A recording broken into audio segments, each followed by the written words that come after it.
Okay, welcome to the regular board meeting of San Mateo County Board of Supervisors for Tuesday, July 23rd, 2013. Would you now please join me in the Pledge of Allegiance?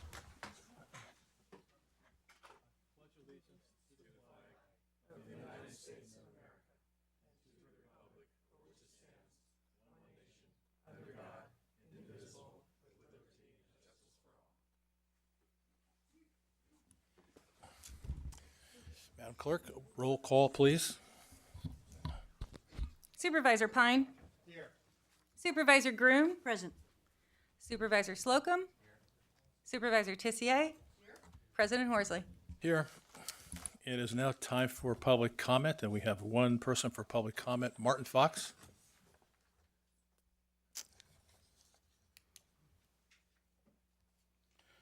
Good morning, President Horsley, members Morning. of the board, my fellow veterans. Thank you for your service to the county. It is deeply appreciated. Please have some mercy on and give some hope to family members of persons living with mental illness that lack the insight needed to seek treatment voluntarily by voting to implement Laura's Law. Laura's Law is a positive outcome producing procedure that creates a treatment compliance behavioral situation, which is certified to be effective, efficient, and economical by the United States Department of Justice. Policies and procedures that limit mental health treatment to only those persons living with mental illness who have the capacity to understand their need to volunteer for treatment condemns those who do not believe they are sick to a life of pain, suffering, and it endangers the health and safety of everyone. Laura's Law creates a treatment compliance behavioral situation that demonstrates leadership based on facts and data, instead of misstatements of fact and misrepresentations of law that attempt to drown out a rational discussion. Permitting a person living with mental illness without the understanding of their need to seek treatment voluntarily to control whether or not they receive treatment of an illness or disease that endangers their own health and the safety of others is dangerous, expensive, and inhumane. Please have some mercy and give some hope to family members of persons living with mental illness who lack the insight needed to seek treatment voluntarily and make a commitment to obtaining positive outcomes by voting to implement Laura's Law. Thank you, Mr. Fox. It's now time to set the agenda and to approve the consent agenda items. I move to set the agenda and to approve all the consent agenda items. Second. All in favor? Aye. Thank you. Next is a presentation honoring the Employee of the Month for July 2013, and of course, authorize the president to sign the commendation. Mr. Maltby. Mr. President, members of the board, it's indeed a pleasure to present to you and our audience this morning our Employee of the Month for July 2013, Kim Pima. Kim, would you please stand?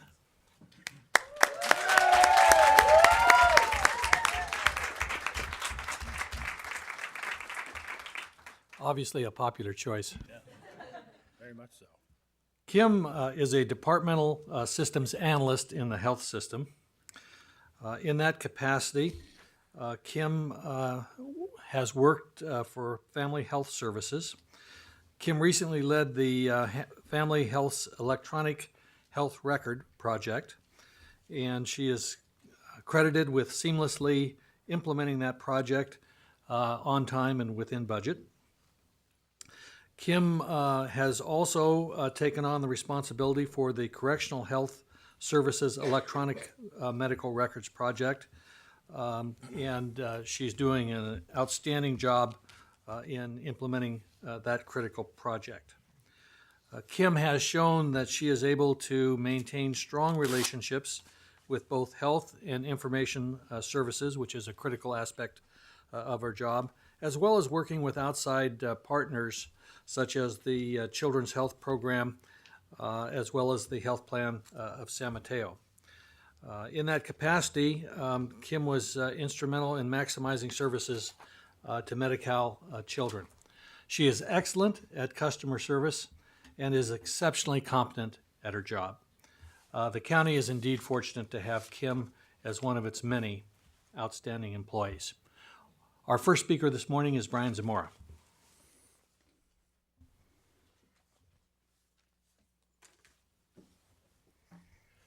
Good morning, President Horsley, members of the board, Mr. Maltby, Holland, and Mr. Byers. It is indeed an honor for me to speak on Kim's behalf. She's a very talented and extraordinary employee, and you've heard some of what John has said.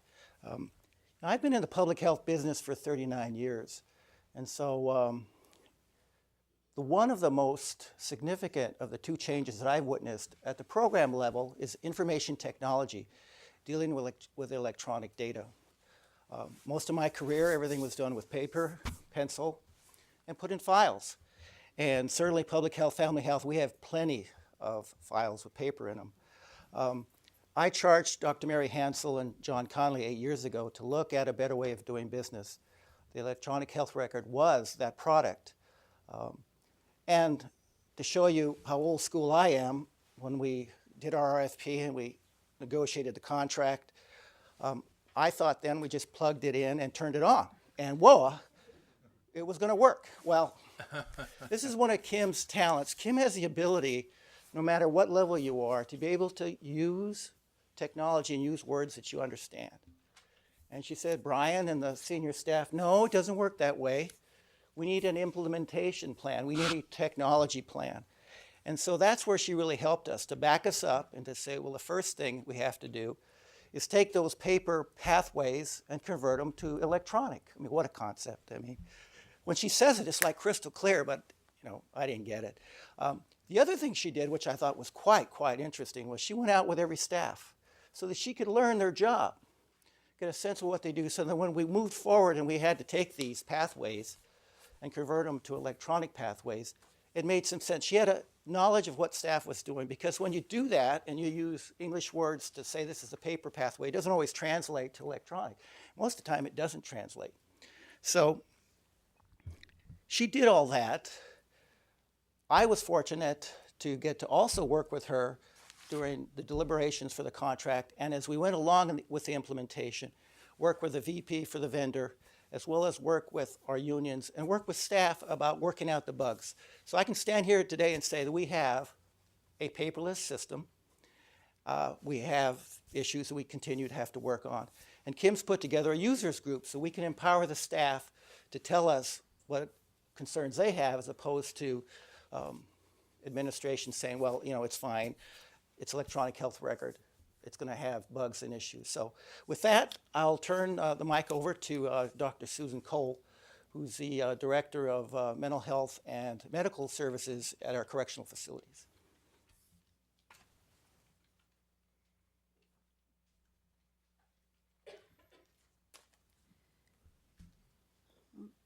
In addition to Kim's full-time job in family health, she's also been assisting in gathering preliminary information as we explore correctional health needs and in obtaining estimates of costs associated with electronic health record. Kim completed a workflow analysis in which she met with staff of all disciplines and all shifts, including night shift, which is 10 p.m. to 6 a.m., to get a detailed understanding of our operations. She was very effective and professional in working with staff and is incredibly organized. She developed a work plan and met all of the deadlines, assigning staff homework and then convening meetings where they were required to report back to ensure that there was accountability. She's very knowledgeable about IT and determined not only the needs of correctional health, but the issues of interoperability and interfaces with other departments, including sheriffs, behavioral health, the lab, pharmacy, and San Mateo Medical Center, and their systems. She is knowledgeable about contracts and astute in her interactions with vendors. Her hard work has resulted in a detailed document that provides the foundation necessary to explore future opportunities. She is well respected because she leads by example and has a wonderful sense of humor, which makes her a joy to work with. She's an exemplary employee, and I'm glad that her invaluable contributions to the divisions and the county are being publicly acknowledged. Congratulations, Kim, on a job always well done. Okay, Kim, we have a couple of things for you. First,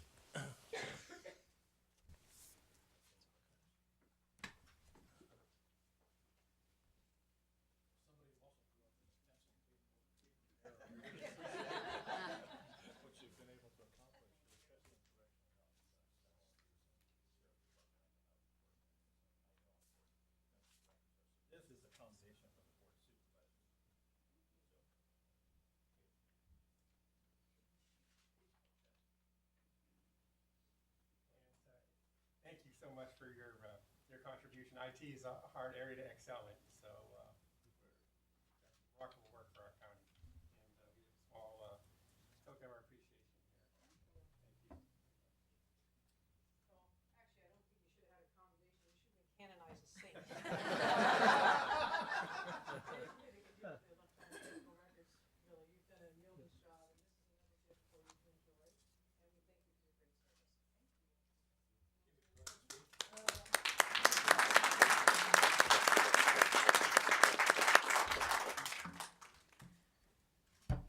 You know, it's funny because the first initial call that I got was from Mr. Mulpey. And he said, "Hi, Kim, this is Mr. Mulpey." And I'm thinking, oh, God, what did I do? And at first I thought, well, maybe he needs IT support. He's calling a long way. I think we all I can do. only get to Redwood City so quickly. But no, I am truly honored. And I want to thank Brian and Susan for those gracious words. I also want to thank just the board in itself for offering, recommendations and so on, because it's not too many organizations that actually recognize their employees. So I do want to say, I appreciate that. It does mean a lot to staff like myself. So I want to thank you for having these type of services and programs. When I started with family health, my director said, well, do you know what we do? And I said, no. Yeah. And she said, well, we do home visiting and so on. And when she said she wanted to bring on an electronic health record system, I said, okay, anything is feasible. And so I said, but I think I need to go out with your people to understand what they do, because home visiting just isn't the right title. And so when I did the home visits, I realized in doing all of the shadowing that I did was, the staff, they don't just bring out, their pens and papers and their pamphlets and their resources. When they meet with these clients, they actually bring out their hearts. And I know a lot of jobs where not too many people can do that. But I can say with confidence that division definitely brings out their hearts. And I think that's one of my biggest motivating factors, to work hard and to give them what they need to be able to do what they do. I truly believe in providing staff resources ultimately makes them better and also makes the county better. So with correctional health, it is definitely interesting. But working with that group is also eye-opening, and I look forward to being able to help them as well achieve what their goals are, to help automate some of the services. Because yes, there's a lot of paper in that division, and we'd like to see them, become somewhat electronic somewhere in the near future. So with that said, I want to thank everyone again for this opportunity. It is definitely a pleasure working for the county. I look forward to continuing to grow as a person, and also to continue to grow with the county at large. So thank you again.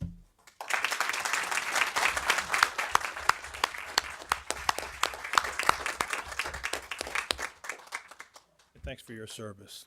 Next is a presentation of a resolution honoring the Sierra Club Loma Prieta Chapter 80th Anniversary. Supervisor Dave Pine. Thank you, President Horsley. It's my pleasure to present today a proclamation recognizing the Loma Prieta chapter of the Sierra Club on its 80th anniversary. So the chapter was founded back in 1993 by a group of hikers and environmental advocates at Hidden Villa, 1933, 80 years ago. And they actually met at the home of Frank and Josephine Duveneck, the famous environmentalists in Hidden Villa. It was a third chapter formed in the United States and started with just 60 members, and it's grown quite a bit since then. Today, the club serves San Mateo County, Santa Clara County, San Benito County. It's the third largest in the country and has 16,000 members. So over its many decades of service, it has been on the forefront of numerous environmental issues. It helped support the Peninsula Conservation Center, which is kind of the the focal point for many, many environmental groups, was instrumental in passing the Coastal Act, supporting the defeat of the Devil's Slide bypass, and many others. In recent years, as we've learned that the environmental protection now means making sure our world doesn't overheat and have too much carbon, the chapter has been critical in advocating for climate action. They helped reduce solar permit fees in many of our communities, encouraged cities to adopt climate action plans, supported sustainable communities and projects. In addition, though, in addition to doing all this important advocacy, the Sierra Club also is a group that wants to enjoy the outdoors. And over its many years, approximately 3 million people have participated in trips and programs organized by the Sierra Club. And that's a wonderful part of what the club does. Interestingly, the club's archives are now all stored at the California Bancroft Library in Berkeley, which I think kind of points out the significance of the club in the national environmental movement, that its papers are there for scholars to look at in the future. So we look forward to many, many, many decades ahead of the Sierra Club's advocacy and helping us appreciate the incredible environment that we have here. So with that, if we could approve this resolution, we have a few folks who can come up and accept it. So move. All in favor? Aye. And so with us today is Megan Medeiros, the Conservation and Development Manager, Barbara Kelsey, the Chapter Coordinator, Ann Schneider, the Zero Waste Chair and Political Committee Chair, Gita Dev, Sustainable Land Use Committee Chair, Gladwin D'Souza, Sustainable Land Use Committee Chair, and Julia Bott, a former chapter director. So if you'd all like to come up, we can present the resolution.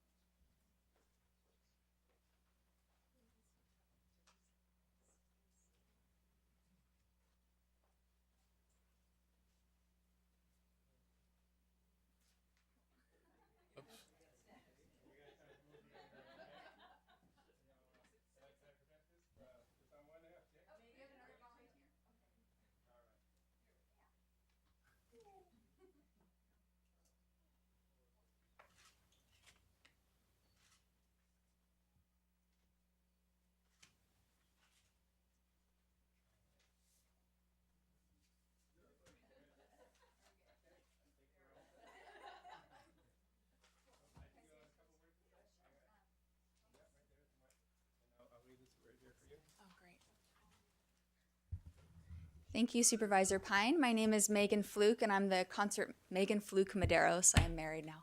I'm the Conservation and Development Manager with the Sierra Club Loma Prieta chapter.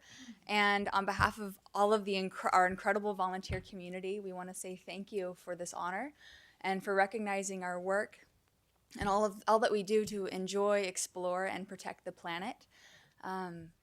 Our work would not be possible without our incredible volunteer community. I've been with the chapter for about 4 years, and I still haven't met everybody who does the work that we do. It's hundreds of people who are out there not only enjoying themselves outdoors, but also at these kinds of meetings advocating for environmental sustainability. So just a huge shout out to our volunteer community and our staff as well, of course, Barbara.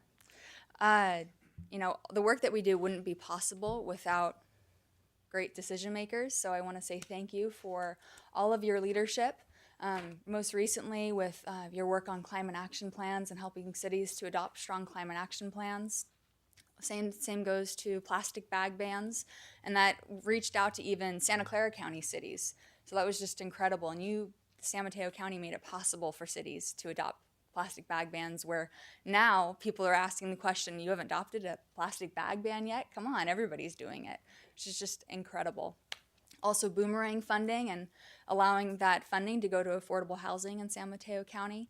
Your work on walkable neighborhoods and complete streets. I understand also that there are some decisions on your way. I understand that today you may be voting on funding a bicycle coordinator, helping to fund a full-time bicycle coordinator. So of course, we encourage you to do so. And then at a later date, I believe it's been pushed off, you'll be discussing Measure A funds and the $10 million of Measure A funds and what to do with that. So we hope that you do consider putting that towards Caltrain. Folks like us who depend on reliable transit service and also want to live more active lifestyles need these kinds of decisions to happen. I have no doubt that you're going to make the right one. The other final thing that I'd like to say is that our 80th anniversary celebration is on Saturday, September 21st at Shout Park in Los Altos. So online ticket sales are live, so feel free to go and get your tickets today. And then just to conclude, if you're interested in going on a hike, enjoying the outdoors, or becoming a local conservation advocate, we would love to have you. So feel free to find us online. And that's it. Thank you. Thank you.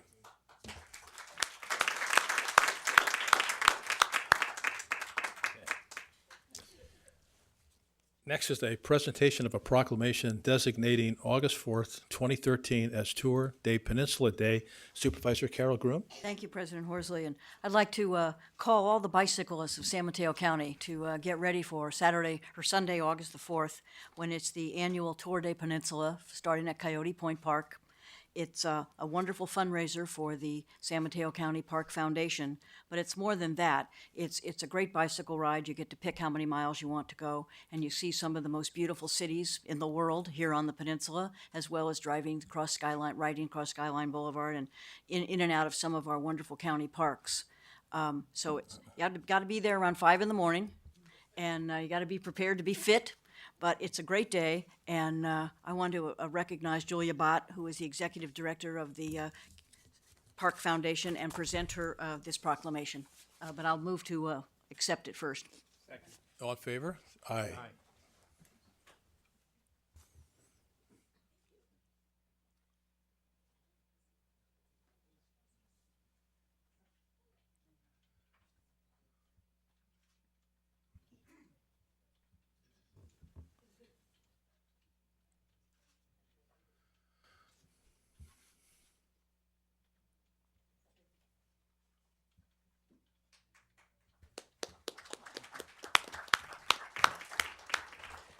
Thank you, Supervisor Groom, President Horsley, members of the board. I am here to encourage you to ride or volunteer with the Tour de Peninsula on Sunday, August 4th. We are lucky we actually have many county employees who are volunteering or riding, and a few are actually doing both. So that's kind of impressive. I also want to acknowledge first Mark Simon, the founder of the Tour de Peninsula. Yay. And he often shows up at 5 o'clock also. Most of the riders don't need to show up until between 6 and 8, just Does to he give you ride? a little bit of break. Mark Simon does ride. Often it's in the SAG vehicles waving and encouraging. But he has been known to ride. And stop off to get donuts, I think, right? Yeah. I also want to acknowledge some of the sponsors that are in the audience today. Gino Gasparini with Recology is here. We have representatives from Seton Medical Center who are sponsors. Kaiser Permanente is also a sponsor and has been for many years. And they, in addition to being a sponsor, they bring some activities for kids. We do have a kids ride at noon. So I do encourage everyone to go to our website at supportparks.org, and you can find out all the Tour de Peninsula opportunities open to you. Thank you. Thank you, Julia.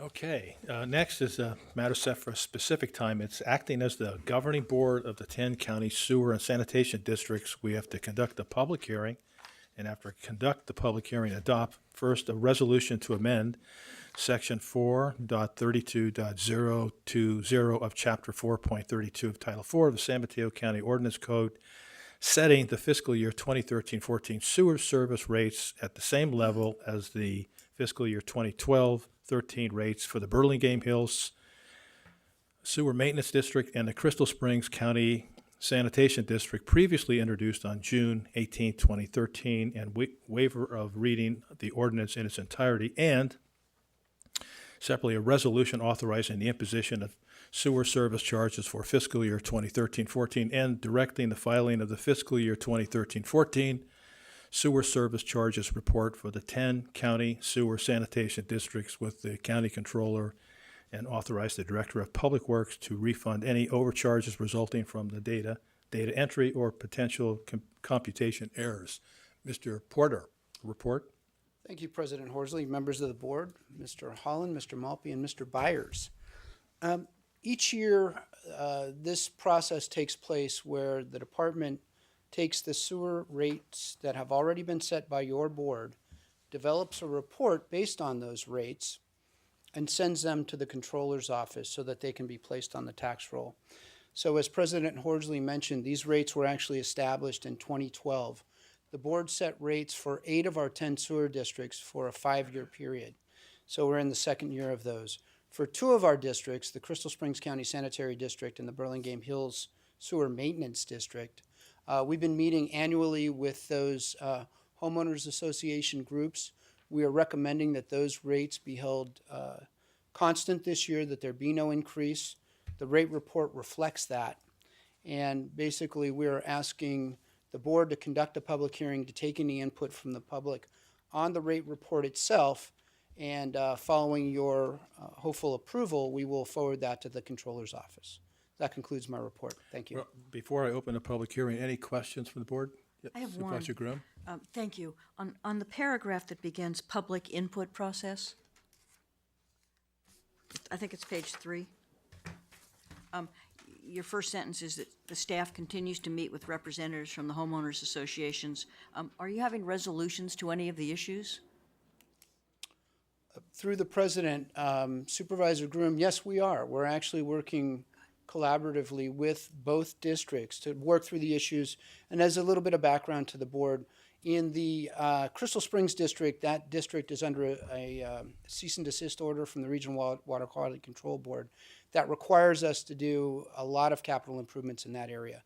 So we're working with those homeowners to come up with a rate and processes so that those improvements are completed and that the homeowners understand why they're needed, and we establish a rate schedule that meets those requirements. In Burlingame Hills, we've been working with that group because that area is under a consent decree with Baykeeper. We were sued by Baykeeper. So we're working with that group to make sure that the rates that have been set provide enough revenue to comply with all the terms of that agreement. And we meet monthly with these groups and have established a good working relationship with them. Those meetings continue to this day. Thank you. Sure. I will now open the public hearing. I don't see any speaker cards, so do I have a motion to close the public hearing? So moved. All in favor? Aye. Okay, now we have to adopt an ordinance first. So moved. Second? Second. All in favor? Aye. Aye. And last is adopt the resolution. So moved. Second. All in favor? Aye. Aye, okay. President Horsley, just one other remark. Yes. On the, as Mr. Porter said, there's considerable effort being spent in the Burlingame Hills and Crystal Springs area. In particular, Crystal Springs, we're having some very productive discussions with the city of San Mateo and the community about forming a potential subsidiary district. The rates in these communities, because they have so few lines, are very, very high, and the infrastructure demands are, ever growing. So consolidations may be a path for the future. And I know you've been working very hard with that, the homeowners group, so I really appreciate that, and I'm sure they will as well. Next is item number 5, again, acting as the governing board of the County Service Area Number 8, North Fair Oaks, conduct a public hearing, and after conducting the public hearing, adopt a resolution. A, adopting the fiscal year 2013-14 garbage and recyclables collection service charges report for County Service Area Number 8, and directing the Director of Public Works to file the fiscal year 2013-14 garbage and recyclables collection service charges report with the County Controller, and authorizing the Director of Public Works to refund any overcharges resulting from data entry or computation errors. Mr. Porter? Thank you, President Horsley, members of the board. This item is a very similar action to the action that you just took. For County Service Area 8, which is primarily the North Fair Oaks area, we collect the garbage fees on the tax roll. So in February of this year, you adopted garbage rates for CSA 8, as well as the other unincorporated areas that we serve. For the other unincorporated areas, those properties are billed through the garbage provider, who is Recology. In the case of CSA 8, we collect those fees on the tax bill. So the action you're about to take is to approve the report that we send to the controller's office to enable those fees to be levied on the tax roll. And I'd be happy to answer any questions in this regard. Before I open the public hearing, are there any questions? I will now open the public hearing. I have no speaker cards on this. Can I have a motion to close the public hearing? So moved. Is there a second? All in favor? Aye. Okay. Okay, last is to adopt the resolution. Do I have a motion to adopt the resolution? So moved. Second. All in favor? Aye. Aye. Okay, thank you very much. Item number 6 will be at 1:30 is a presentation of service awards. And we'll now go to the regular agenda. Item number 7, the report on fuel facility and office space request for proposal process at the San Carlos Airport. Again, I have a few speakers cards on that.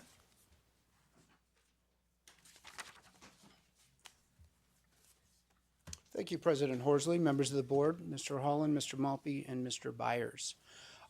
Staff is returning to your board after the July meeting, the July 9th meeting, to talk about what our recommendations for proceeding on this item is. And in a nutshell, staff is recommending that we basically hit the reset button. We are recommending to your board, or what we're suggesting that we will do, is to go out with a new request for proposal process for both the office space at the airport as well as the fueling facility. Now, the RFP process will include both of those items. Proposers can can propose on either occupying the office space alone, or occupying the fuel facility alone, or they can submit a proposal for occupying both office space and the fuel facility. So I think, as you recall, on July 9th, we had brought you a proposal where we went out for office space only, and the provider had also offered to provide fueling. What we're doing is we're opening that process up so that the fueling component also will be included as part of this proposal and can be awarded separately from the office space. So I want to walk you through some of the information that we have gained over the past several days. We've been talking quite closely with the FAA about some of the criteria and some of the questions that came up regarding unleaded fuel. So in terms of the RFP process, we're going to develop this RFP just as I said. It's going to include those various components which can be addressed separately. We're going to include the county council's office, real property, as well as airport stakeholders in this process in the development of this RFP, so that we make sure that we get feedback from everybody. We're suggesting a 60-day period for folks to submit proposals, and then once we get those, we will evaluate them and bring a recommendation back to your board. We do have a current fuel concession that provides a non-exclusive right to that vendor to provide fueling at the airport. It does allow the vendor to provide unleaded fuel at this time. The one action that the board would have to take in that regard is to establish a fuel flowage fee. So one of the fees that the airport collects is we have a flowage fee on all avgas that we sell, on all fuel that we sell, and that's one of the ways that we get revenue to operate the airport. So if we were to sell unleaded fuel, the board would have to establish that fee for unleaded fuel. And then in terms of future requests to sell that unleaded fuel, we would need to modify the current agreements. Excuse me, wait a second. In terms of future fuel sales, we would need to look at a future agreement if we were to require unleaded in that area, but make sure that other agreements are modified to be consistent with that. And I'll discuss what that means because it is an FAA requirement that we be fair and even to all of our providers. So as a condition of receiving FAA grants, we're required to comply with grant assurances. What those are is essentially a set of rules that the FAA establishes so that if you receive their money, you follow these rules. And they're intended to provide competition and fairness on the airport and to make sure that the airport serves the aviation community. So if we receive those grants, we have to comply with those grant assurances. The grant assurances that are applicable to the sale of unleaded fuel and what we've been talking about basically on this item is Grant 22, Grant Assurance 22. So in a nutshell, what this grant says is that you will require or ask vendors to provide, let me back up. You will be reasonable and you will be equal to all vendors when you are asking for a provision of services. Whatever requirements you put on vendors will be equally applied to all vendors. There is also and by the way, these slides came from an FAA seminar on how to administer these grants. So this PowerPoint presentation will be available to your board. There's also another FAA order that says that you'll negotiate in good faith and provide reasonable terms to all service providers. So one of the things that we want to make sure is that when we go out for a new fuel vendor, that whatever conditions we provide for that vendor, that is applied to all vendors equally. The reason why we are concerned about these grant assurances is that if we were to lose our funding, it would be catastrophic to the airport. We receive a great deal of funding to perform capital improvements on that airport, both at San Carlos and Half Moon Bay. And if we were to lose these grant assurances, we would be hard-pressed to be able to make the improvements that we're looking to make on those airports itself. Now, in terms of unleaded fuel, in the report you have and in our earlier discussions, what we had recommended to do was to wait until 2018 to require, or at such time that the FAA certifies unleaded fuel, to require that for our fuel providers. We've since had discussions with the FAA, and the FAA says you don't have to wait. If your board chooses to require unleaded fuel, that will not jeopardize our funding on this fuel, on our airfields. But what they did say is if you apply it to one vendor, you must apply it to all vendors. And that goes back to the Grant Assurance 22. You need to be fair and equal to all vendors. Your board can choose not to do that. You can choose to require a new concessionaire to have unleaded fuel and not have the current concessionaire have unleaded fuel. There's nothing illegal about that. But the FAA would not look favorably on that, would consider that a violation of our grant assurances, and no longer provide the airport with future funding through grants. And as I said earlier, that would be catastrophic to our airport. We actually looked at early adoption. And what we did was we went out and did a survey, and we discussed this briefly at our last meeting on July 9th. We went out and surveyed about 400 people to see, or 400 pilots to see what their opinions are on whether they'd buy unleaded fuel or not. We got 75 surveys back. Of those, 11 indicated that they could use unleaded aviation fuel. That's about 15% of the responses we got. You can tell we didn't get a whole lot of other responses. So based on that, we did an estimate, and we figured that if we provided unleaded fuel on that field, we would sell somewhere around 1,500 gallons per year versus the 427,000 gallons of the avgas that we sell currently.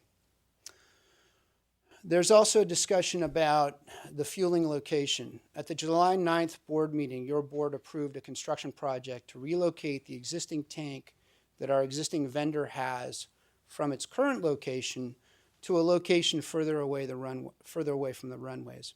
This is one example of what a possible setup of tanks could be.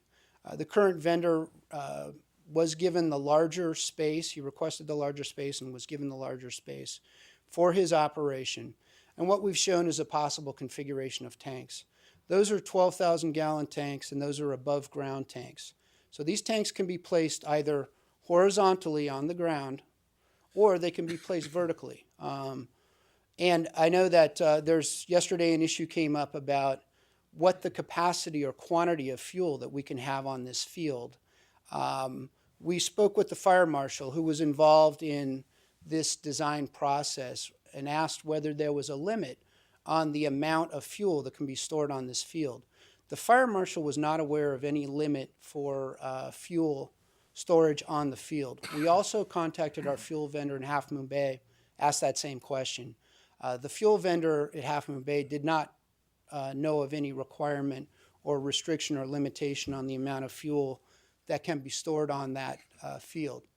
So I want to summarize by saying that what we're suggesting is that we go out to RFP and that we select a new provider for office and fuel. It can be two separate providers. It can be one provider. If the board chooses to require unleaded fuel, which you can, that requirement would need to be applied to all vendors that are on the field. So at this point, we have a vendor that has a lease. If we were to change that requirement for unleaded fuel, the current vendor would need to agree to that through a change in their lease. If the current vendor chooses not to agree to that, it would be a violation of the grant assurances to apply that term to a new vendor. As I said, there's nothing illegal about doing that. Your board has the power to do that. What that would do, though, from our discussions with the FAA, is jeopardize our future grant funding on this field. So those are the choices before your board. This will come back to your board. We're simply going out for an RFP. So this will not be the last time that this item comes before your board. But those are the issues that we have basically mined over the past 2 weeks. And we would be happy to answer any questions. I do have airport staff here who are the experts and can answer detailed questions about grant assurances and their discussions with the vendor, as well as the pilots on the field. That concludes my presentation. Okay, questions from the board? Supervisor Pine? Thank you for your presentation. That was, I thought, very helpful to put a lot of information in one place. I had two questions. In terms of the number of tanks that this new site can accommodate, your sketch showed 6, and before there's a lot of discussion about maybe it was only 4, but so you think you can squeeze the 6 tanks? Because if you're going to do the unleaded, you probably need an extra tank, right? Yes, through the president, the configuration we showed was a combination of vertical tanks and horizontal tanks. If you were to go fully vertical, you could actually have more than 6 tanks. If you were to go simply horizontal, that certainly limits your capacity for tanks. So yeah, there are some options, and you can go greater than 4. Okay. And what is your recommendation at this time as to what the RFP should say about the unleaded requirement? I mean, we heard a lot of talk at the last hearing that maybe it's not really commercially viable right now. So I don't know if I want to require something that's not commercially viable, but I've heard others argue that maybe it is, and I don't know what how do you envision that RFP clause? What will it specifically say to unleaded, or what would you recommend it say? It is staff's opinion, based on the survey of the pilots, that there simply isn't a market right now for unleaded fuel for 2 vendors. We think that the prudent route to go is that we hold off on certifying or requiring unleaded fuel until there is a certified unleaded fuel by the FAA. That being said, we also think that it's prudent on an annual basis to resurvey the pilots to see if the newer planes or a change in the mix of planes might increase the demand for unleaded fuel. So that would be our recommendation. At this point, I think that based on what we've seen, we do not think that the requirement of unleaded should go in right now.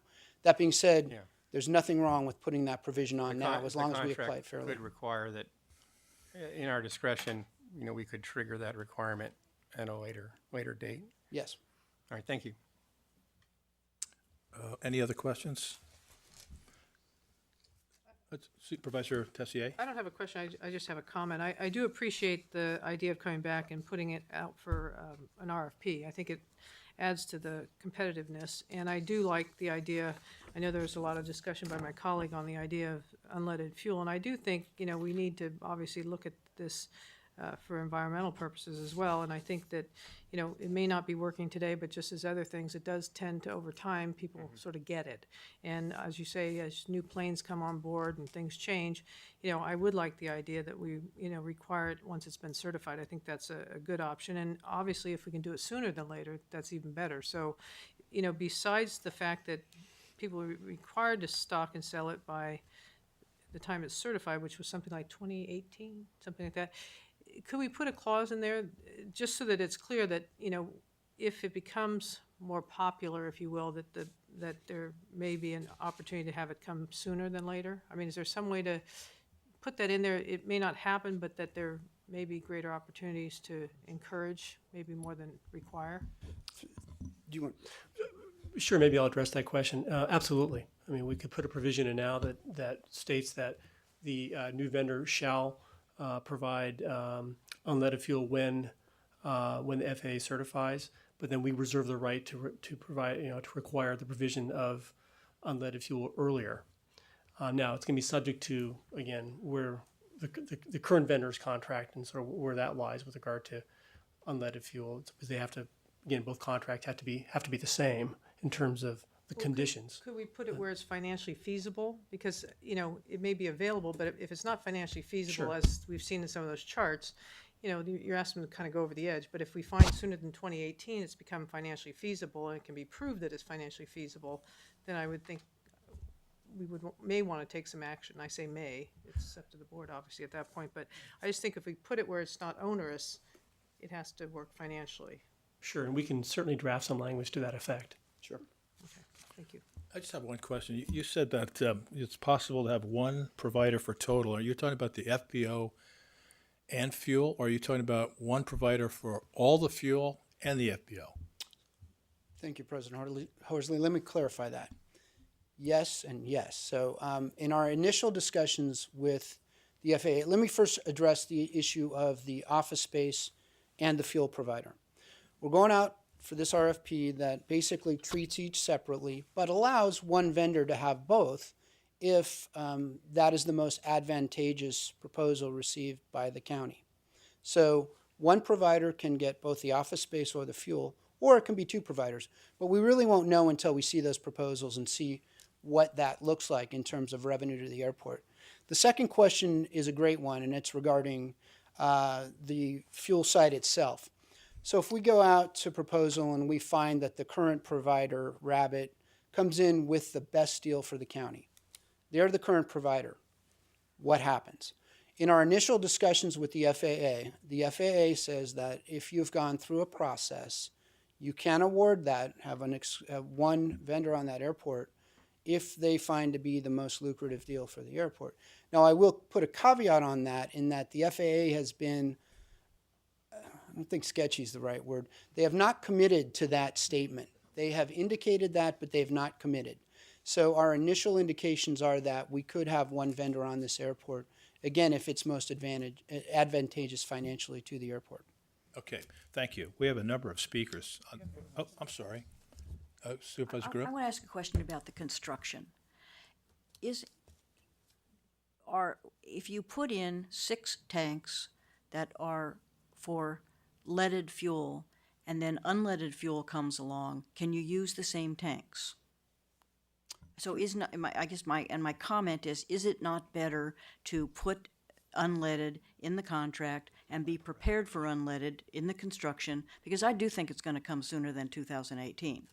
And we heard at our last meeting that there were, we didn't get a very good response to your surveys, first off. Mm-hmm. And secondly, I thought we had some testimony last meeting that there were people ready to use unleaded fuel at the airport.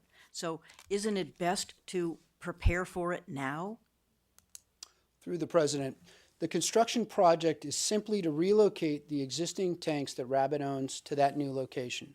So we're not adding tanks as part of the construction project. It's simply to relocate what he has now over to that new site. If Rabbit Aviation feels there is a market for unleaded, we would certainly encourage them to provide that now. If there is a new fuel vendor that comes in, or if Rabbit is awarded the second location, it's up to that new vendor to bring in their tanks. So the airport isn't supplying the tanks, and we're not suggesting increasing those as part of this project. So we would be limited to whatever configuration of vertical and horizontal, there would be not additional space. Well, correct me if I'm wrong, but Mr. President and Supervisor Groom, how many tanks are actually being relocated? one tank. So really, depending on the configuration, there's room for 4 or 5 more tanks in the future. I think that's the answer to your question. But, I mean, that's what the chart shows. Yeah. Right. Yeah. Thank you. Any other questions? Okay, there are a bunch of speakers. Phil C., followed by Terry Androlini.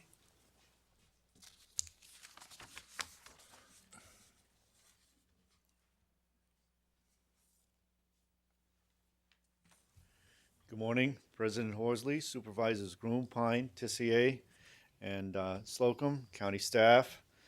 Thank you for your time. My name is Phil C., and I appeared before you at the meeting of 9 July. I'm here to offer suggestions regarding the fuel facility for San Carlos Airport from James Porter, Director of Public Works. The first suggestion is to change the language added to existing and future fuel provider leases from its present wording to read, all fuel providers are required to stock and sell unleaded aviation gasoline suitable for use in piston engine aircraft. I have 3 aircraft, and one of them can use this fuel immediately, and one aircraft burns 2,000 to 3,000 gallons a year. There seems to be an ongoing mistaken impression that unleaded aviation gasoline is unavailable today and requires FAA certification. Neither is true. Unleaded is sold at over 100 airports in the country today, and at our last meeting, our airport manager stated that she uses it in her aircraft, but must supply it herself by hauling it in cans. And contrary to popular belief, the FAA does not certify fuels. By FAA regulations, only engine and airframe makers can, and I would refer you to 14 CFR Part 23. The second suggestion is that any vendor of unleaded fuel must be required to provide truck delivery service, because we want this to be not just self-serve, but to put it on an equal footing from a marketing basis and a convenience basis to the user. We want to encourage people to go unleaded. The third suggestion is to separate the lease of the terminal space from the lease of the fuel storage area. Director of Public Works has already recommended that. And the fourth is to include the airport stakeholders, not just the county staff, in the RFP writing and selection process. Aviation is pretty specialized, and we must use all available resources. We have quite a bit of expertise available on the field. And the last is, with all due consideration, to not rush the process. There doesn't appear to be a deadline. Thank you very much for your time. Thanks, Mr. C. Terry Androlini, followed by Wei Chu. Thank you, distinguished board members. Terry Androlini. I represent Rabbit Aviation Services. And I'd also like to thank the county manager, assistant manager, county council. And I've been in discussion with county council, and we've had a lot of talk over the last couple of days about this RFP. First of all, I want to say that I learned something coming down here. I didn't know Mark Simon rode a bicycle. Excellent, excellent. And I am a member of the Sierra Club, and I enjoyed my membership. I'm one of the 3 million people that they service, and I ascribe to all their high values. And I think it's very interesting that they're here today when we're talking about environmental issues concerning this toxic issue. In any event, I'm pleased, and I want to commend Mr. Porter, Mr. Wentworth, and County Airport Manager for this revision, so to speak, of their report. And what I learned today was much different than what I was reading about in the materials. And I really haven't had a chance to talk to Mr. Porter very much, except a 5-minute conversation on Friday. And I would really appreciate it if we could have more time, as it seems to be suggested that they want public input, they want stakeholder input on this RFP. I think that's an excellent idea.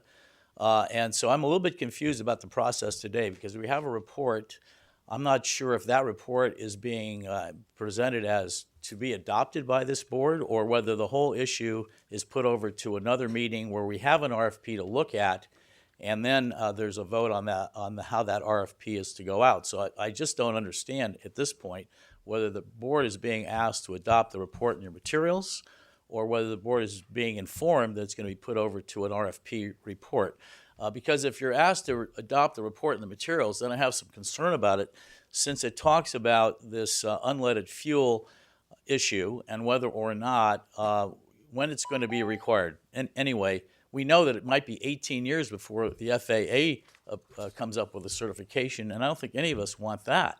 So it's important that we have unleaded fuel, and we have it now. Other speakers will talk about the viability of it. I'll just get off the stand here. And my request is to delay any action today until we can all have more say in this. Thank you. Thanks, Mr. Angelini. Wei Chu, followed by Dan DeMeo.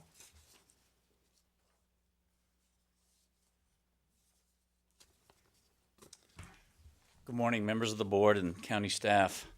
My name is Wei Chu, and I'm a consultant to Newell Advisors. I'm working with Rabbit Aviation and Terry Angelini. First, let me apologize. I brought a PowerPoint that completely hung up your computers here. So both it and the backup drive were non-functioning, and I will send the report into you later. But I want to talk a little bit about the economics of unleaded fuel. One of my first slides had a fuel price report that I downloaded from airnav.com yesterday afternoon. And it was a nationwide survey of the use of unleaded fuel in the general aviation market. It showed 117 FBOs nationwide currently selling an unleaded automotive gas for use in airplanes. The distinguishing thing about that is the unleaded avgas is almost 20 to 25% cheaper than the current 100 low lead. So there's a very strong economic incentive for pilots to use the unleaded fuel. It is not only the fuel price differentiation, but it is also, as one of the former speakers on July 9th said, a significant reduction in the maintenance and operations of the aircraft. I think he used the number 60% potential savings in the maintenance costs for his aircraft. And as Phil mentioned, the FAA does not certify fuel. It is the engine manufacturers and the airframe manufacturers that do so. The FAA 1 year ago provided a presentation called Flying with MoGas, in which they were advocating the benefits, describing the precautions, and actually mapping out the route for pilots to get certification for their planes. Could you summarize, please? Yes. And at that time, the number of aircraft they were recognizing was in excess of 100,000 aircraft. So my main point is that the market for aviation unleaded fuel is significantly greater than just the number of pilots who are flying out of San Carlos. And I think that if you sell it, they will come. Okay. Thank you. Dan DeMeo, followed by Wes Lukasek.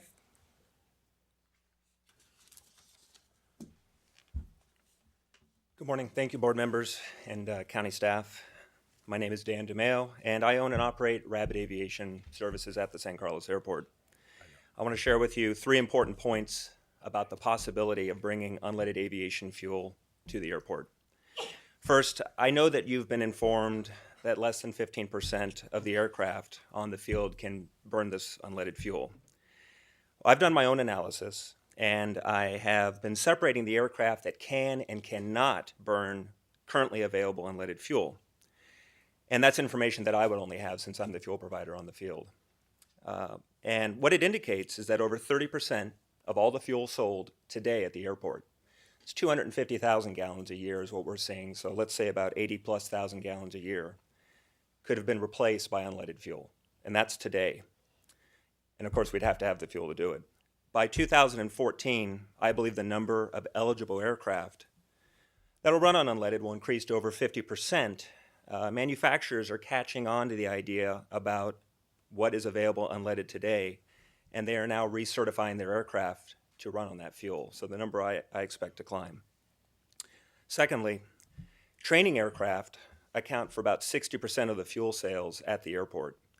Most of these aircraft are capable of running on the currently available unleaded fuel. And these are the aircraft that fly multiple times a day and account for the bulk of the lead emissions measured at the airport. These aren't people getting in an airplane and going somewhere far away and then coming back a week later. These are the daily flights. And lastly, and I know this will sound a bit odd, I had a public engineer that I've been working with for the tank farm move, and he referred me to a code which states that the aggregate capacity of the fuel farm is 48,000 gallons. And he had confirmed it with a local fire marshal. And that's what I've been led to believe, that that'll be the most amount of fuel that we can actually put there. I cannot add unleaded fuel if another leaded vendor then takes the space. The fifth tank is not an option for me. Also, splitting a tank will not give me adequate capacity to meet the needs of the customers. So if space is made available, I will bring unleaded fuel to San Carlos Airport. I thank you for the opportunity. Dan, before you leave, I know that Supervisor Pine has a question he wishes to ask. Yeah, do you offer, you do not offer unleaded today, correct? We do not. So why is that, given the demand? Well, we've never had the storage, in fact, we don't have adequate storage capacity for the current customer load. So we don't have a means of putting a tank anywhere temporarily to do this. Now, in the diagram shown by Mr. Porter, there appears to be ample room for both vendors to offer unleaded, but would you agree with that? I would have to talk to my engineer and a tank company to see if they make something that's adequate for aviation use that's built like that. But again, from what we've said, we've been told there's room for the six tanks, so it appears to me that there's room. One thing that was said earlier, that if we require one vendor to provide unleaded, it would be in our interest to require both if there are two vendors.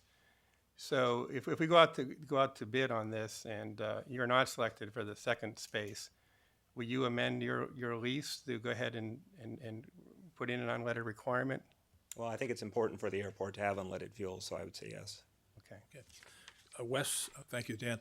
Wes Lou Kasich, followed by Marcy Kieber.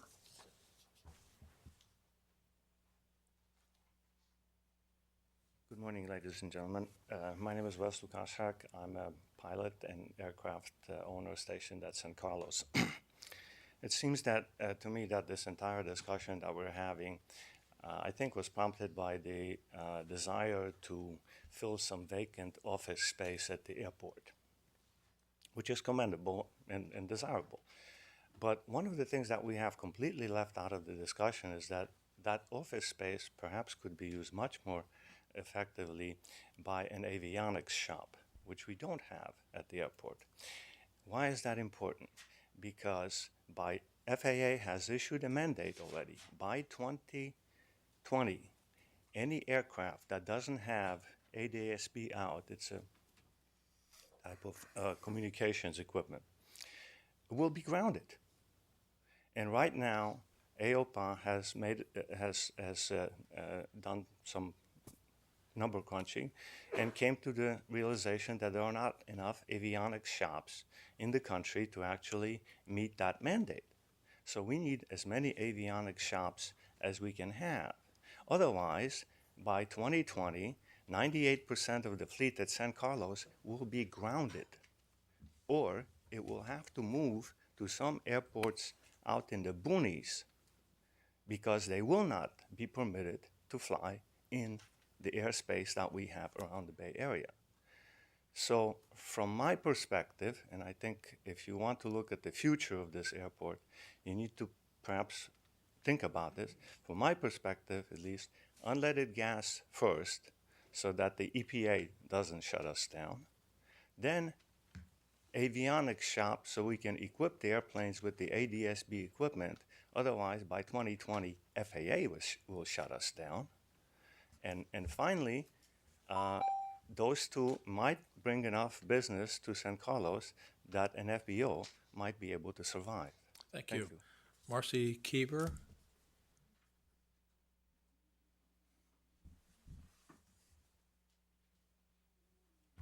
Good morning, Supervisors. My name is Marcy Keever. I'm the Legal Director at Friends of the Earth in the California office. It's nice to actually be here with my Sierra Club colleagues today getting commended. It's nice to see a fellow environmental group here being commended by the county. Friends of the Earth specifically has been working on the issue of lead in aviation fuel for over 10 years. We've been working to try to get the Environmental Protection Agency to actually make a finding that lead in aviation fuel is a danger to public health, and we continue to work on that issue. We very much appreciate the board looking into the issue of leaded avgas at the San Carlos Airport in particular. Item 7 is obviously very timely with the recent monitoring data reported by the US EPA that the San Carlos Airport exceeds federal standards for lead emissions. Lead is, from general aviation aircraft, is the single largest general aviation aircraft is the single largest sort of source of lead emissions in the U.S. today, which many people are unaware of. Obviously, lead is extremely toxic, even at very low doses, causes many adverse health effects, and especially in children. With the possibility of a new fuel vendor at the San Carlos Airport, this is a unique opportunity for the airport to actually start reducing lead emissions right now by providing unleaded fuel. Aviation airports in more than 30 states, and we heard I think over 100 airports are providing unleaded fuel. And the FAA itself, in its memo, when all of this EPA data was released, says that they are currently working with airport operators to promote the use of currently available unleaded fuel formations. We're encouraging the board to direct county staff to amend the memo from Public Works regarding item 7, requiring all airport fuel providers to stock and sell unleaded fuel suitable for general aviation use. Make unleaded available now. Make the county a leader, be a leader in the state. We very much appreciate your time on this issue and your attention to this issue. Thanks for your comments. Okay. What's the pleasure of the board? Supervisor Grew? I would like to make a couple of comments. I'm not, by no means am I an expert in aviation. By no means am I an expert in airports, but I do serve and have served for the last 6 years on the Bay Area Air Quality Management Board, and we have been talking about this issue for a long time. I want to do correct one statement. I know when the tests were made at the San Carlos Airport, the monitors were placed in somewhat of an awkward position. They were not placed in the same length of away from as other airports were, so that's one of the reasons why our content was a little higher. But I do believe that this is kind of an issue not unlike when we made the decision to quit using herbicides. This is a very important health issue, and I think that we would be remiss if we did not put this RFP out to include unleaded fuel tanks for all operators. It's only till 2018 that the FAA believes they will be able to certify the fuel. Fuel is available now, as we've heard, in over 100 airports. And so I think that we need to be prepared for the future. And to not do it now, we would have to come back in several years and start perhaps reconfiguring, perhaps reauthorizing leases. So I just think it makes much more sense to do it now and be prepared for the future and rewrite our proposed RFP to include that. Thank you, Mr. President. Other comments from the board? Supervisor Tessier? Just a quick question. I'm not sure I disagree with Carol. I mean, I was trying to put it towards the Federal Aviation Administration, knowing that hopefully they'll certify it by that time. But, Mr. Ford, do you see any reason why we couldn't include that? I mean, part of me was concerned a little bit about the financial viability of the tank farm and all that. But if you had at least one of the tanks being unleaded and others, not being unleaded, does that have any financial impact on the operation of the airport? Through the President, none whatsoever. If the board chooses to include that in the RFP, we will speak with Mr. DeMeo immediately about supplying unleaded fuel. It will be included in the RFP, and it will be required of all vendors on that field. And that would, based on our discussions with the FAA, not jeopardize our grants. So as long as we apply it evenly, I think it's certainly doable on our airports. Well, then I would support what my colleague has commented on, because there's no real downside to it from what I see. I don't believe there is, Supervisor Tessier. Okay, with that, unless, oh, you have a question? Supervisor Pine?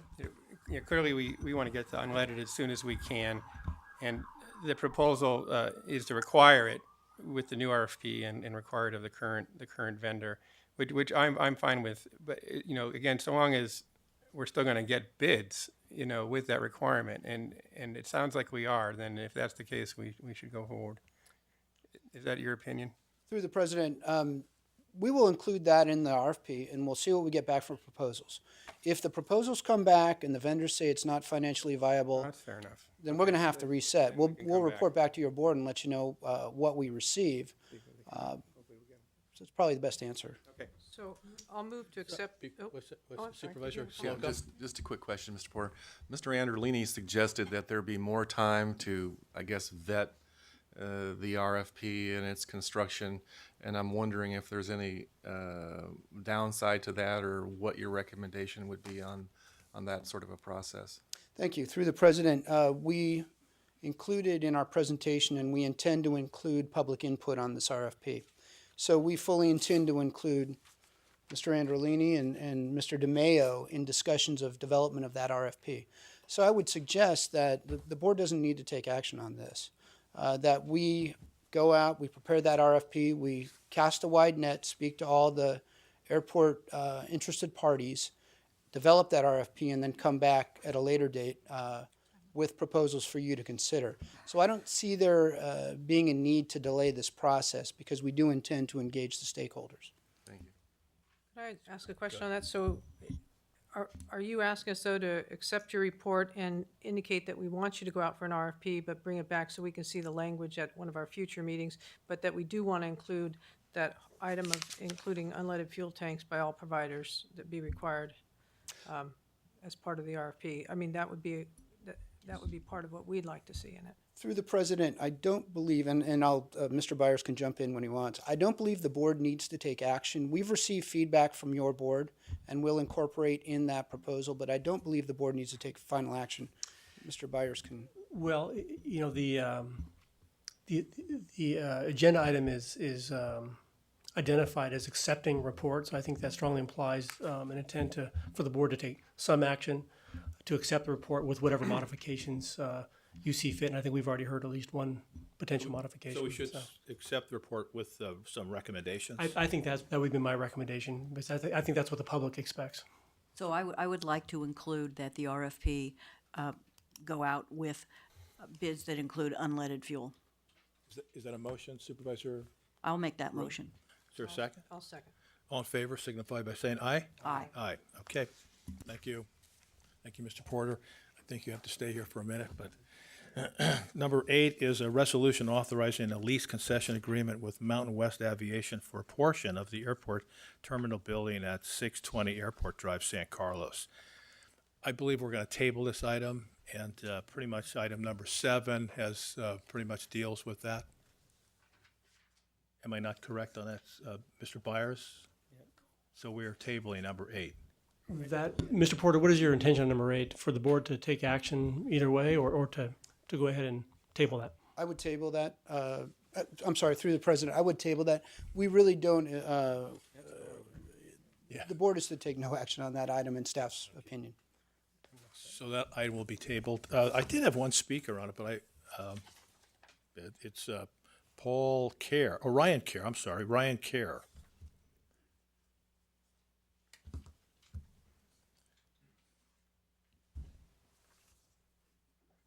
I suspect you really wanted to speak on item 7, but go ahead. Yeah, well, 7, 8. Thank you for Okay. going over 7. And actually, I'm a pilot based out of San Carlos. And right now I have 2 aircraft. They're small 2-seaters that can use unleaded fuel right now. So there's a high demand, for me personally. And to bring it down 20%, that'd be just, wonderful. Additionally, previously someone said about the demand for for unleaded fuel. At another airport that he'd been pumping it previously. The difference between that airport and San Carlos is the altitude. So at the airport that he was providing, the unleaded fuel, and he said he didn't pump, a lot of fuel, was because that airport is at a higher altitude. And these smaller aircraft, they can right now run the unleaded fuel cannot operate out of there as efficiently. So San Carlos is a lot more. You can fly these smaller aircraft out of San Carlos a lot easier than the airport up at Lake Tahoe. So that was one of the things. So I just want to address and tell you guys that I am one of the individuals that can use this fuel right now today. All right. Thank you, Mr. Kerr. Thank you. Thanks for your comments. Okay, we'll go on to item number 9. It's a resolution authorizing amendment to the South Bayside Waste Management Authority Joint Powers Authority Agreement to define the South Bayside Waste Management Authority Board of Directors as being comprised of an elected official from each of the member agencies' governing bodies and appointing a board member and alternate to serve on the South Bay Waste Management Authority Board of Directors. Mr. Porter? Thank you, President Horsley, members of the board, Mr. Malpe, and Mr. Byers. The City of Redwood City established a blue ribbon task force of elected officials and interested parties to discuss changing the governance model, it's tough to say, of the South Bayside Waste Management Authority. Oops, you're out of time. That's no, it. go ahead. Currently, the board is made up of appointed staff. I am the representative from the County of San Mateo, and Joe Lamariano of my staff is the alternate. As suggested and recommended by the Blue Ribbon Committee, the various jurisdictions, and there's 12 jurisdictions involved in SBWMA, have asked to consider an amendment to the JPA to have elected officials be on the board of directors. In order to approve that amendment, it requires 8 of the 12 agencies to approve it, so basically a 2/3 vote. My spies in the industry have told me that there have been 8 approvals of cities so far. So elected officials will be on the board of the SBWMA. It is requested, though, that your board take action on this item, either approve it or disapprove it, but also in the likely event, and as I said, it's very likely, that there is an elected board on SBWMA, that you name a board member and an alternate board member to attend the meetings and act on behalf of the county on that board. And that concludes my report. Thank you. Thank you, Mr. Porter. Supervisor Groom, you actually served on that subcommittee for us. I did. And, Mr. President, I would reiterate what Mr. Porter said. It was unanimous by the task force that Redwood City appointed that elected officials become part of this board. And in addition to one of their first actions should be to appoint a very strong and competent technical committee to advise the elected officials. And a couple of the reasons for making this decision were that the SBWMA sets rates and sets budget. We are then asked to confirm those rates without having anything having to do with setting the budget, with understanding really the operations. And so the members of the committee felt that it was sort of a blind decision that we were making, and it would be superior to have elected officials setting the rates and setting the budget at that time. There was absolutely no fault raised with the work that had been done by the non-elected officials on the board. It was really just more of an accountability. Well, thanks for your report. Would you be willing to make a recommendation who might be the board member? Well, I certainly think it should be someone that represents the unincorporated areas, because that's for whom we set the rates. So I would. I'm gonna recommend that it be Warren Slocum, and I would be the alternate. Well, I Unless guess you I'll have some move. other ideas. I'll move approval of the resolution authorizing that we, appoint elected officials, and then it's up to you, I guess. Is there a second? I will second that. Okay, all in favor? Aye. So I'm going to take the liberty of appointing Warren as the board member, and I will serve as the alternate. Thank you, Supervisor. Thank you, Mr. President. Technically, sorry to interrupt. I would suggest the board do take a vote on both those nominations, just as a technical matter. Move approval of Warren and Don. Warren is the board member and Don is the alternate. Second. All in favor signify by saying aye. Aye. Did I hear you say aye, Warren, or did you I said abstain? aye. Okay, thank you. Excuse me, Supervisor Horsley? Yes. The amendment, I did not hear the board take action on whether you would approve the second amendment to the JPA.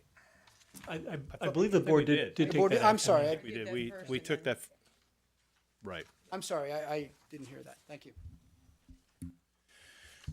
Okay, item number 10 is a resolution authorizing the county manager or his designee to execute a lease agreement pursuant to uncodified ordinance number 04618 with Starburst One Incorporated, a corporation organized under the laws of the state of Delaware as tenant at 2 Circle Star Way, San Carlos, at initial monthly rents of $238,979.20 for 1,904 square feet, increasing to $301,321.60 in year 7, with an option to extend for an additional 34 months at a rent adjusted to 100% of prevailing market rates, and payment of a real estate broker's commission, and the county manager is designated to accept or execute on behalf of the county any and all notices, consents, approvals, terminations, and other documents in connection with the lease agreement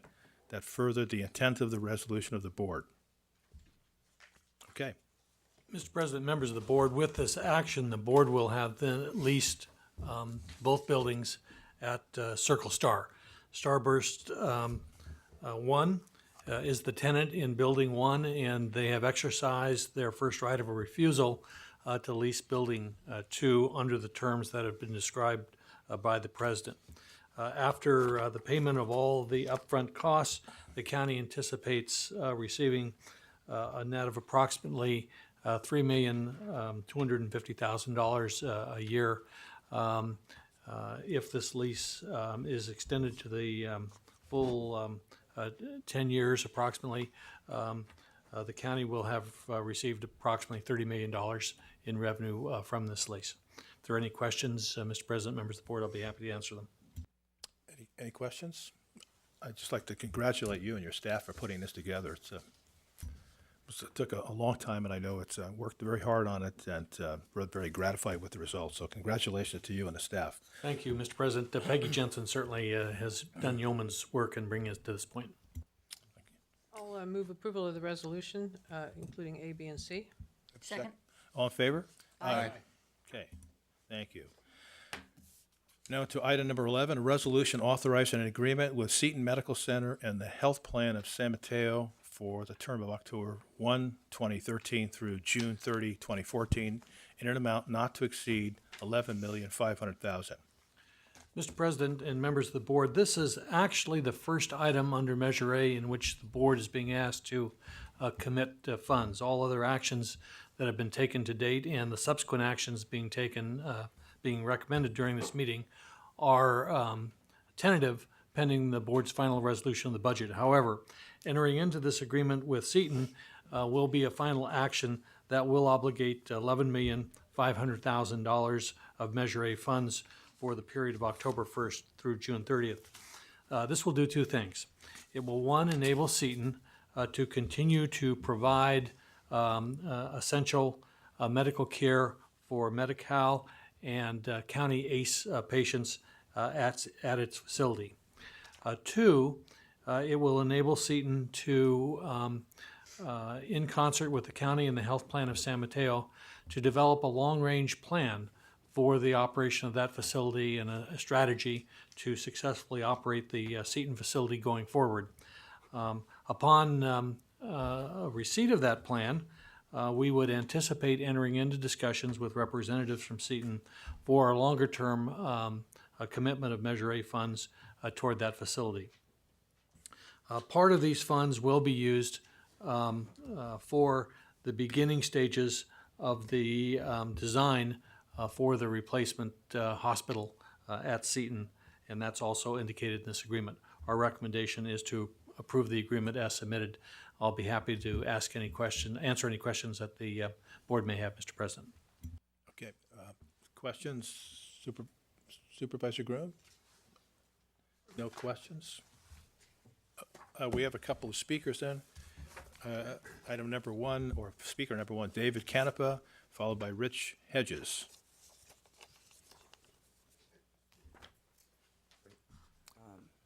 Well, thank you very much. First of all, I want to recognize the board for your leadership and for the forward thinking. I remember when you guys had took this issue and brought it before the voters affirmed your will.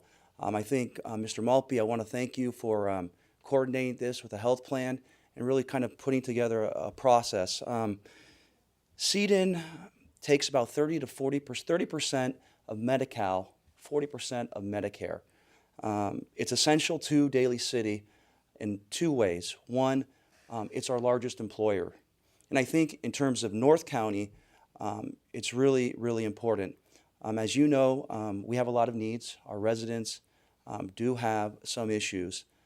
Seton Hospital is that hospital that takes the indigent and the poor. And I think a lot of you I know personally, when it comes to taking care of those who need the most, this county has always stepped through. So again, thank you for your leadership. Thank you for saving Seton. And we're really looking forward. When I say we're in this together. Really looking towards a strong partnership. So I want to thank you, and really appreciate your support and your consideration. Thank you, Councilman Canepa. Rich Hedges, followed by Joanne Allen.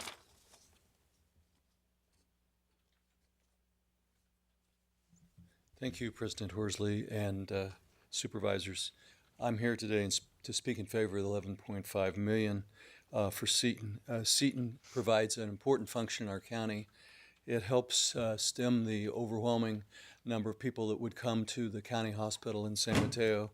Provides quality medical services. Now, how would someone like me know that? I spent 10 days in Seton after 11-hour surgery, and I called everyone that served me my angels. This is, in my opinion, one of the best hospitals I've ever been in. Fortunately, I've only been in 3 in my life, but they treated me well. The food actually was good too, which is unbelievable. I actually look forward to it. And there was a gentleman that shared my room who was a recipient of county benefits, and he was treated with the same respect that I was. Thank you. Thank you, Mr. Hedges, and followed by, or final speaker is Joanne Allen.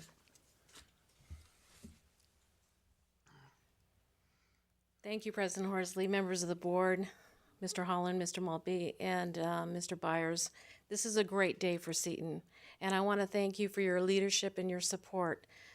Seton is there not only for the residents of the North County, we're there for the underserved, for the county of San Mateo, and we appreciate your leadership, your support in moving forward so we can put together a strategic plan so Seton has a long-term viability for this county and for the community we serve. Thank you again. Thank you, Joanne. Okay, before we, any questions? I just have some comments. Supervisor Tessier? Just a couple comments. First off, I appreciate the Vice Mayor being here because I realize how important Seton is to the North County, but as was just said, it really isn't just the North County. It's those in great need that are served by Seton in very high percentages. And if Seton wasn't there, our county system would be overwhelmed. And I served many years on the health plan of San Mateo up until this past year, and I got to see the number of individuals that were being served by Seton, and it was a very large number. You're talking in the 30 to 40% of Medi-Cal, Medicare patients, and if we didn't have Seton there, the health plan would be in trouble as well. It'd be very difficult to be able to serve all those individuals. So I really appreciate the work that has been done between Seton, the health plan, our county manager, and this board, and I certainly would be willing to move the resolution. I know there's probably other comments, but I'm happy to move that resolution and look forward to the partnership and the long-term strategic plan that we will put together. I'll second your motion. I just want to say also that the new leadership at Seton, I think, under Joanne Allen, it's just been very, very delightful, very fresh to work with your ideas that you presented to us, and I think that this partnership will go far. Supervisor Pine? I too am very supportive of this proposal. I mean, there's no doubt at all about how critical Seton is in the health ecosystem of San Mateo County. I'm pleased to see that we're making a substantial allocation to the business plan. The tough thing here, of course, is that there's tension between serving people in Medi-Cal and other people who can't pay full rates, and maintaining a financially viable system. So this business plan will be very helpful in trying to puzzle that out. My discussions with Seton, I think they are looking creatively at all options to try to continue to serve that needy population while becoming financially viable. Supervisor Slocum? Thank you, Mr. President. Just a quick question for County Manager Mulby.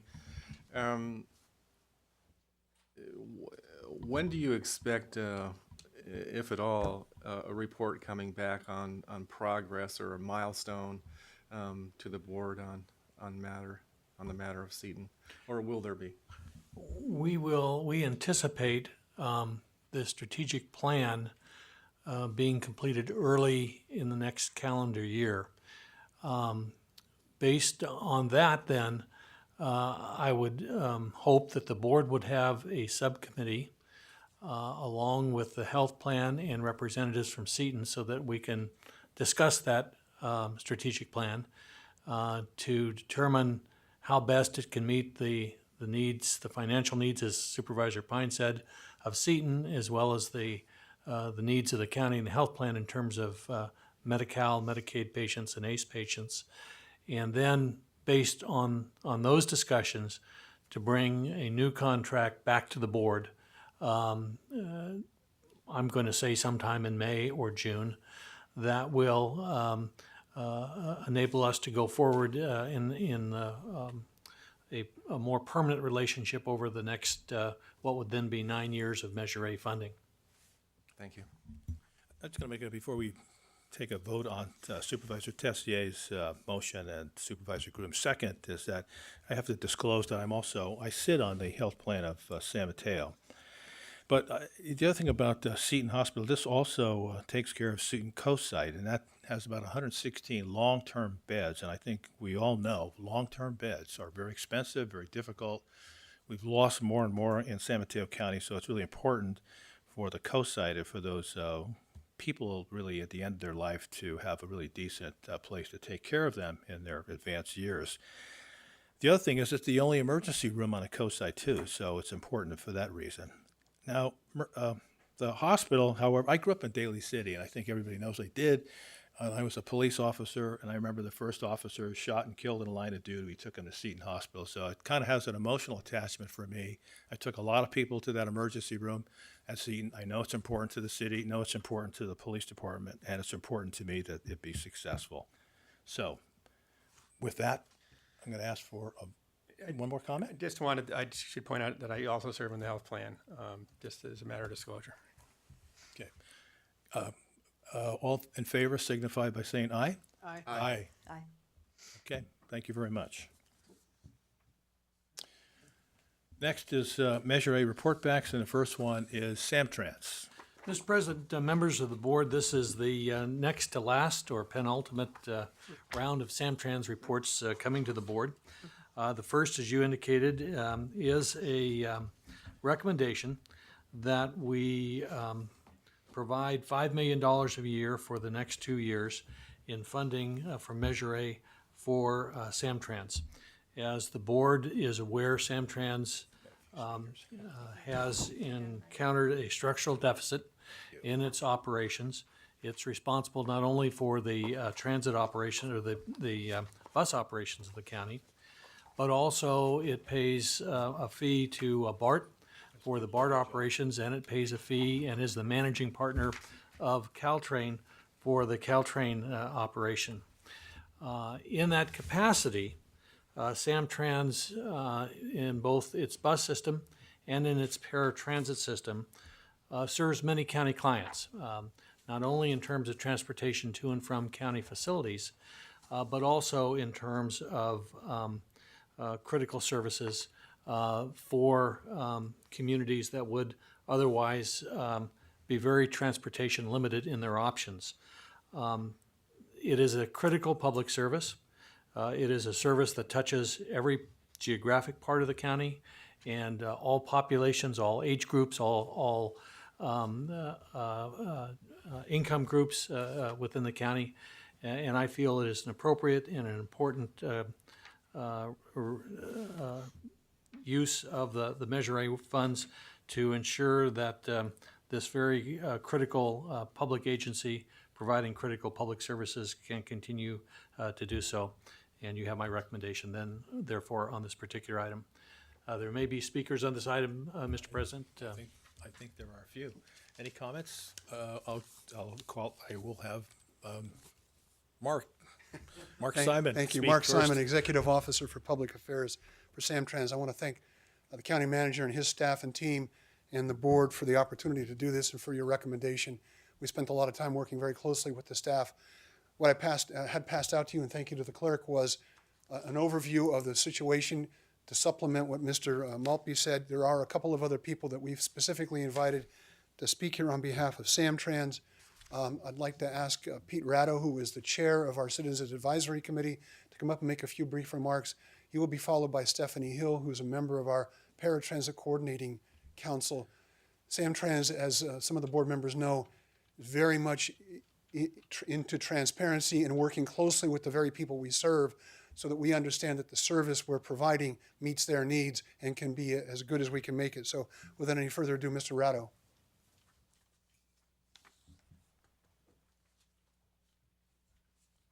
Becky, could you reset the time? Thank you. Thank you, Mark. Thank you, Mr. President and fellow supervisors, for giving me the opportunity to speak today on behalf of Samtrans. As a member of Samtrans Citizens Advisory Committee, myself and my fellow members are tasked with representing and speaking for the riders. For fiscal year 2013, that totaled 12.4 million riders. It's quite a responsibility for just 12 people. 73% of Samtrans riders live in San Mateo County. 44% of them are riding the bus to work. 30% of them are riding the bus to school. Now, San Mateo County is one of the most affluent counties in America. My casual observation leads me to believe that San Mateo County has the highest concentration of Teslas per capita of any county in the nation. But 41% of our riders have household incomes of less than $25,000 per year. 67% of them do not even own a car. We have riders that board a Samtrans bus in Daly City. They ride that bus to a service industry job in Redwood City. And that's a long ride on the bus. And you may ask, since you live in Daly City, why don't you ride BART, at least as far as Millbrae? It's faster. Well, when you make less than $25,000 per year, you don't have the extra money to afford the luxury of BART. You ride the bus. Samtrans is the transportation workhorse of this county. It is an essential county service, without which the county would be severely hampered in its ability to deliver services, to get our citizens to work, to get our children to school, to maintain the freedom of mobility for our seniors. So I am going to ask you to make an investment in the economic and social well-being of our county. I'm going to ask that you follow the recommendation of our county manager and allocate $10 million in Measure A funds spread over 2 years to Samtrans. And in my humble opinion, that would be money very well spent. Thank you. Thank you.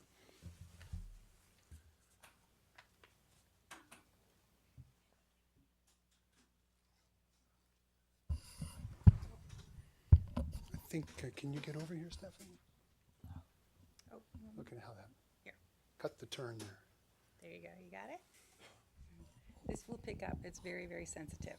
Okay. There you go. There you go. Yes.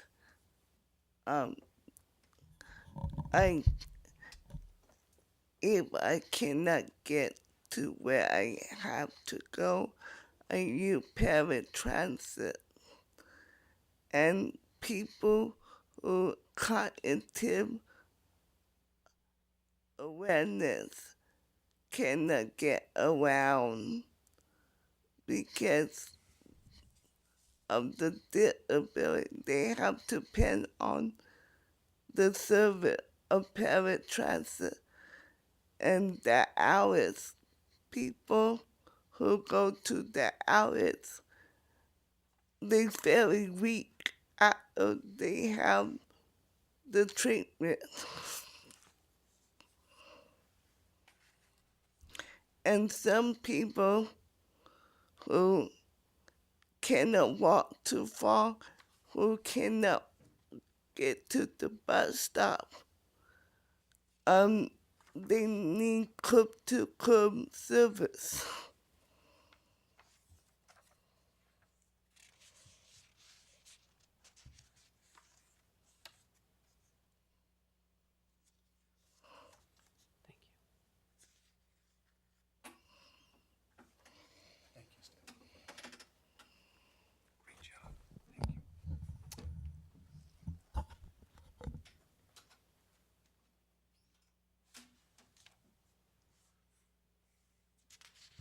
Thanks for your comments. Do you have another speaker, Mark? We have no other speakers. I'm obviously available to answer any questions. I know there are.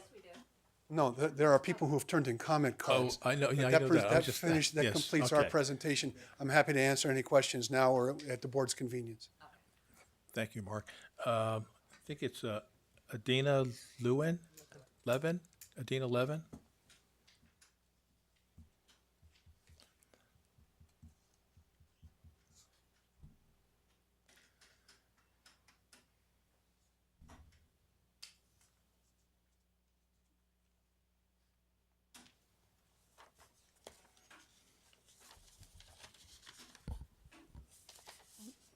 Good morning, supervisors and staff. My name is Adina Levin, and I'm here representing myself, Friends of Caltrain, and 182 other people who did sign a petition urging you to approve the staff recommendation for $10 million to Samtrans, $5 million over 2 years. There was someone who wanted to come and speak but had to leave early, so I'm reading you her note first. Dear members of the Board of Supervisors, I'm writing you to encourage you to use Measure A funding for public transit. I live in Redwood City and commute to San Jose. As I am visually impaired, the bus and the train are my sole means of transportation. I would not be able to live and work independently here without public transit. Jessica Jenkins, who is not able to be here today. Supporting Samtrans paratransit will serve those in our county with the greatest mobility needs and the greatest needs. And it will also have a very important side effect to be able to keep the buses and the shuttles and the trains running for the county. Here we are in the middle of Redwood City, which has really banked its present and its future on the ability of rich bus and shuttle and train service.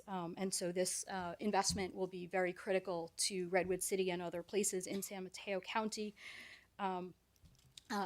The Caltrain has announced at its last board meeting that unfortunately Samtrans with its current budget is not able to support Caltrain, which could risk serious cutbacks. Every dollar we put in from San Mateo County has a 3-to-1 match with the partners. Every dollar we remove has a 3-to-1 deficit.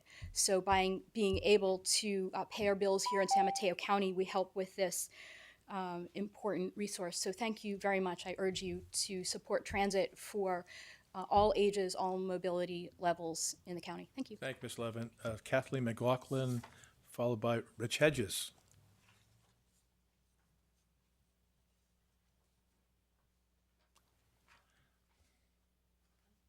Good morning.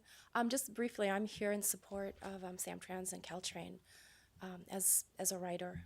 So I would like to see, the That's $10 fine. million go towards that. Thank you. Rich Hedges, followed by Jeff Launder.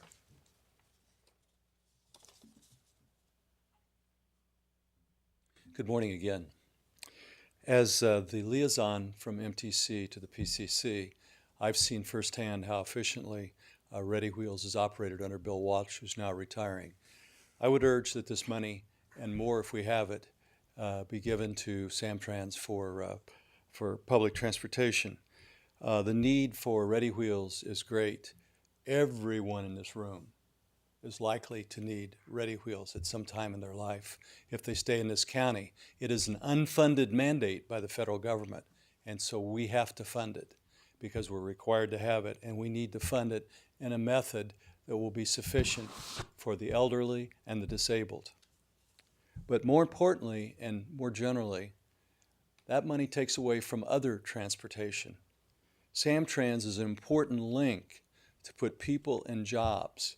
And I want to give you just one case that Samtrans has allowed the county to save money on. Fernando Earls was a member of my union. He's now deceased. He was a limited clerk and had to have travel training from his grandmother, who also signed had his medical and business power of attorney. He traveled 5 days a week to Lucky's. He worked 40 hours a week, and all he did was sweep the floor. For that, he got around $400 a week, full medical insurance, and a full retirement.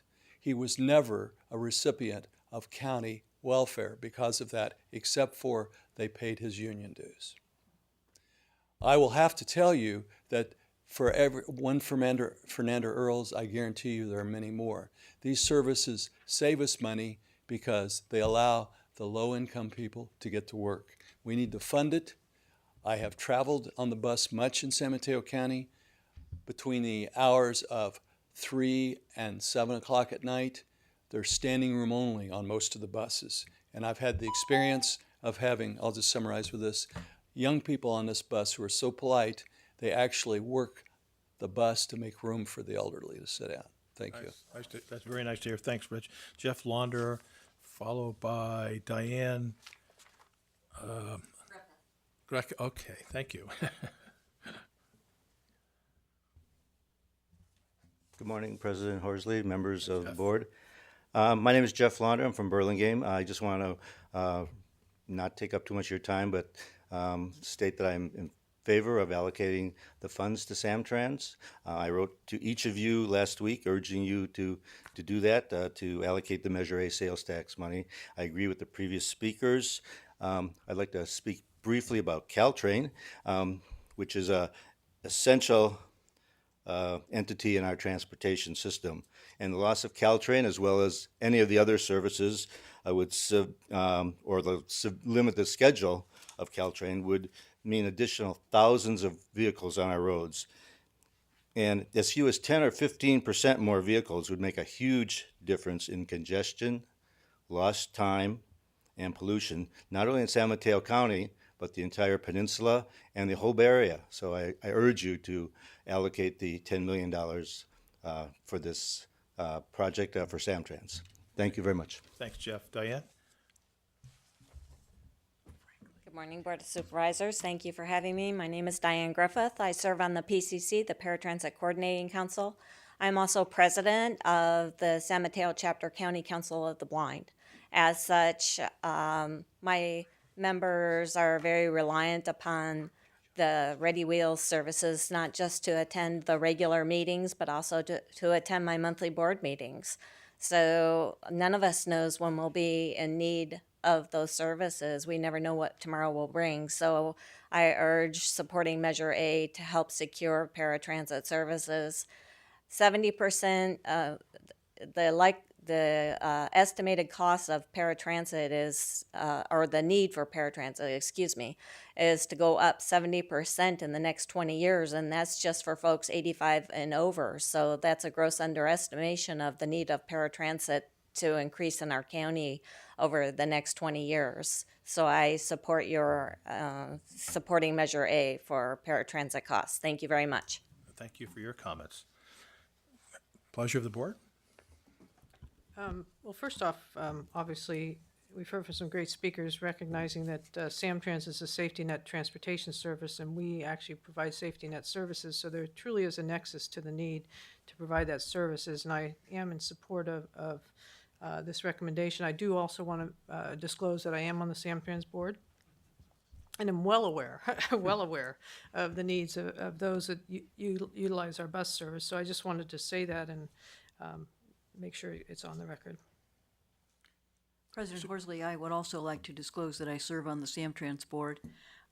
During the past year and a half, I have been part of a small subcommittee that has been working very hard to change the service delivery of Samtrans. We have cut a number of routes, we have made a number of financial cuts, and even with that, we have not been able to make enough cuts we have not been able to make enough service cuts without serving the people so this money is very much needed, especially for the paratransit services.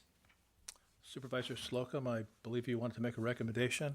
Thank you, Mr. President. Mr. Simon, thank you for all the very helpful data that you shared with myself and my colleagues this morning.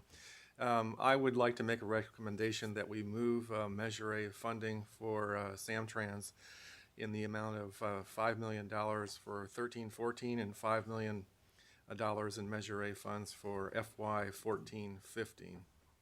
Supervisor Pine? I just had a question and a comment. I guess this goes to both County Manager Malpe and Mr. Simon. Mr. Simon, help me understand how paratransit is really linked with our bus service, and that it is a federal mandate that we provide the paratransit, and the federal law requires that basically, as I understand it, you'll have to correct me, that where we have bus lines, we need paratransit lines, and the federal law also provides quality standards for that paratransit. So, we need to provide this paratransit, and the only way we could reduce it is if we reduce bus lines, which we don't want to do. We just did that by 7 or 8%. So I do want to make sure I understood that right, and I think the contract should reflect that there will be during this tenure some level of commitment to those to the bus line and the paratransit. I know that's your intent, but just to kind of formalize that as we have done with with some of our other arrangements where we have appropriated these funds. So I just wanted to make sure I understood that correctly and see if that is a kind of a reasonable, is that your understanding of how the contract would be developed? Well, first of all, you're absolutely correct in your understanding. The federal law is very specific that wherever we provide bus service, we are required to provide paratransit service. Now, I don't want to make that sound like a burden. This county has always provided service to the disabled before we were required to. But this federal mandate costs a lot of money, $42 a trip, and it's just one of those things that is part of the fiscal structure of Samtrans, that as time has gone on, expenses have gone up and our revenues have not gone up to match them. In the material I passed out to you, we use as an example, if we were to be forced to cut service, one of the things we would look at would be the Route 17 on the coast side, because it does not provide a lot of return for its dollar. There is no easy decision. There are only difficult decisions when it comes to these cuts. We'd save around $650,000 in bus service if we were to cut the Route 17. We'd save over $2 million because we would then no longer be required to provide paratransit service. None of us wants to do that. That's why we're here. And so your understanding, Supervisor Pine, is exactly correct. There are some metrics in the materials in the staff report, and we're still working with the county council on a funding agreement, and we can certainly add to those. That's not the end of the discussion, it's the beginning of the discussion. But we recognize that this is something we have to demonstrate that we're taking the value that we're getting from the county and making full value out of it. Yeah, thank you for that. And if we, it sounds like the contract will reflect appropriate metrics on that. And then my comment is that I hope we reach the day someday where Samtrans can just focus on buses and paratransit. As we all know, the financial contribution to Caltrain and the historical BART debt are really difficult, make the finances extremely difficult. And so I guess it's my hope, and I know you're working on this, is, over this 2 years of funding, some solutions will be crystallized, particularly with respect to the Caltrain contribution. I'm particularly interested in your thoughts in the future on whether Measure A allocations could be changed, for example. But somehow or another, we need to find a way to keep Samtrans more focused on the buses and have a little more money for that and less and find a different way to fund Caltrain. And for the sake of the permanent record, the Measure A you want to restructure is the Transportation Authority, not this one. Okay. Imagine you're going through enough with this one. We appreciate what you're saying. There's no question when Samtrans catches a cold, Caltrain gets pneumonia. Right. And so we need to focus on that. This doesn't doesn't solve all of the Samtrans's problems, or therefore solve Caltrain's problems, but it puts us in a better position to work toward those solutions without having to deal day in, day out, year in, year out with one crisis after another. So this is a very, very kind act and a very thoughtful act. I'm going to take the opportunity to second Supervisor Slocum's motion and call for a vote. So all in favor signify by saying aye. Aye. Aye. Thank you. Thank you, Mark. Mr. President, the next Measure A item is that of a bicycle coordinator. As the board is aware, the health systems has continued to express the need for a variety of different healthful activities that can be pursued by our residents. And I think just a casual observation of anyone would find that there are more and more recreational bicyclists as well as bicyclists that use that as a significant means of transportation. That being the case, and with 20 cities and the county representing public agencies, there is an increasing need to coordinate the activities of the individual organizations that are responsible for bicycle routing and bicycle safety within their communities. We believe that CCAG is the appropriate organizational entity that represents all public agencies in the county to be the umbrella to conduct those activities. And given the charge of the board when we first began the Measure A process to try to leverage those funds, we bring you a proposal today that 50% of a bicycle coordinator position would be funded through Measure A funds, 25% through CCAG funds, and 25% through the San Mateo County Transit Authority, which funds a number of bicycle projects in the county. The responsibility of this position would be to coordinate the multi-jurisdictional projects and planning efforts, to serve as a liaison to the bicycle community, to represent a single point of contact for bicycle and pedestrian programs, and to be a point of contact for bicycle and pedestrian-related questions from various organizations. We'd recommend your approval of this item. Supervisor Tessier? Just a couple comments. You know, in the recent past, I had met with people from the bicycle community, met with CCAG, obviously met with the county manager, and we recognized that we had a part-time bicycle coordinator, and that really wasn't enough. And as we see, we're seeing more and more bicycle riders. We're utilizing Caltrain more and more with bicycle riders. Bart's been looking at it, so it really has become quite a need for us to make sure that we can coordinate as much as we can. What I would hope that we could do, and maybe it's CCAG that could come back maybe once a year, report back on really what they've done and what their performance measures are, maybe. And I know we'll probably do that as we do the budget. But then I'd also like to see, are there some things missing that we should be doing as it relates to bike and pedestrian issues? And by hearing what they are doing and then getting feedback from the community, is that enough? Are there other things we can do to tweak it? That would really be helpful for me. I don't ride my bike from Daly City. I probably couldn't even ride to South City. But why not? But I have done the Tour de Peninsula. Okay. I'll tell you that. And ridden all the way up Ralston Avenue, I will tell you, when I was much younger. But anyway, I just would like to see more of what they're doing, and is there more that can be done is all. So if that could be part of future report backs. And with that, I will, I know we have some speakers, but I'll make the motion to approve. I'll second it. Okay, before we prove that, I'm going to have Adina Levin, followed by Colin Haney. There we go.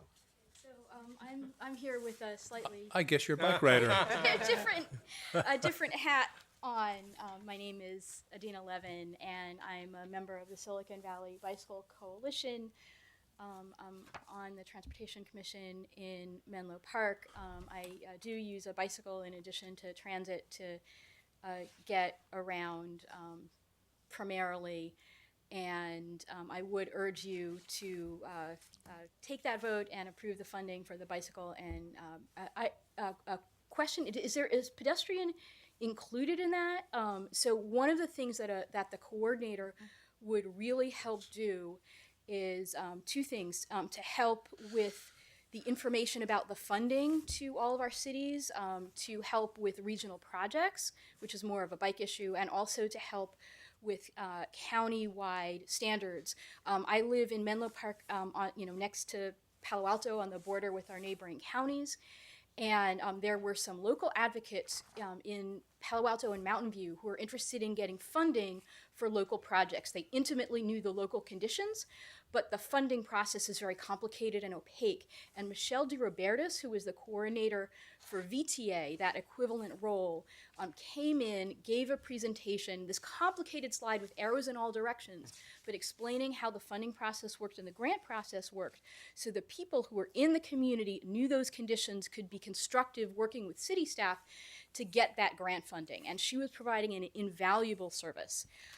Another challenge we have in Menlo Park is that there are going to be some local decisions about El Camino Real that relate to some of the work that's being done on the Grand Boulevard Initiative and new standards and new methods relating to how to handle that kind of arterial. And it would be great to have someone to be able to bring that expertise into the local community to help inform those local decisions and spread them across the county. So thank you very much. Thanks, Dean. It does talk about pedestrians as well, so. Colin Haney, followed by Bob Page. Thank you, President Horsley, members of the board, Mr. Holland, Mr. Maltby, and Mr. Byers. I'm Colin Haney, Deputy Director at Silicon Valley Bicycle Coalition. I've been here before to talk to you about this issue, so I just want to thank you for helping us move it forward.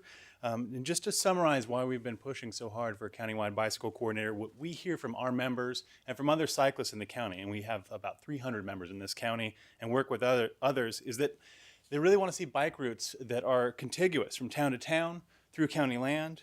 They want to see designs that are consistent all the way from Daly City to Menlo Park. Facilities. Coast side too, remember that? Yes, of course, the coast side, yes. From Pacifica to Menlo Park. Thank you. Yes. And a single accessible resource to explain and to move forward funding, design, and coordination priorities when we're talking about bicycle and pedestrian projects of the county. I want to thank you, the supervisors, as well as County Manager Maltby and his staff, and staff from CCAG and TA for really helping us move towards a solution on this over the last few years. And I respectfully urge you to please approve this staff recommendation. Thank you very much. Thanks, Colin. Bob Page, followed by Andrea Boone. I'm sorry, Andrew. Good morning. I strongly support the proposal for bicycle pedestrian coordinator for the county. I'm a 40-year bicycle commuter, riding 15 miles a day, and then riding extra for recreation. In the 80s, I was a member of the County Bikeways Advisory Committee, who at that time was advising the Regional Planning Commission. And I've noticed over the period of time that I've been commuting, the commuting conditions have been more difficult. There are more cars on the road, there are more stoplights, stop signs, everything is just more difficult to navigate. There are also more bicycle commuters. Now the county, with its 21 jurisdictions, makes it very hard to develop regional bikeways, whether they be routes or bike lanes. And a coordinator at the county level can do a lot to facilitate and promote interjurisdictional facilities, which are so badly needed. I don't feel that the county has given a high priority to encouraging and promoting bicycle transportation, but by taking this step, we can move forward to try to promote non-motorized transportation. So let's move forward on this. Thank you. Thank you, Mr. Page. Andrew Boone, followed by John Ford. Good morning, supervisors. My name is Andrew Boone. I live in East Palo Alto. I serve on the CCAG Bicycle and Pedestrian Advisory Committee. I'm here to support the recommendation because I believe that we do not really have a comprehensive bicycle or pedestrian transportation system yet in our county. We have many employees dedicated to The driving and transit modes of transportation, there are cross-county routes if you want to drive a car or take public transit. Many highways allow that to be safe and convenient, but traveling on a bicycle is much less so. When you cross from city to city, there are different design standards that have been applied. It's sort of being pieced together little bit by little bit, and a coordinator is especially beneficial for our county because of that, because we have split up the county into so many cities. Even for walking, there are many barriers that remain to just being able to walk safely. Perhaps not across county trips would be popular, but within cities, there are many barriers, and an expert who would focus full time on walking and bicycling and know all of the design standards and what improvements are being made elsewhere would be a big benefit to allow people to walk and bike safely. That's something that statistics show that in most of the cities is on the increase. We know from events like Bike to Work Day, there's a huge boom in bicycle transportation, not only in San Mateo County, but in the whole Bay Area. A lot of cities don't have staff time, enough staff devoted to these modes of transportation. They have to focus on a lot of other problems. So someone who could be a single point of contact, an expert, to help all of the staff in the various cities and the county understand what are current designs, which are changing over time, which are evolving, would be a big benefit for us. Thank you. Thank you, Andrew. John Ford?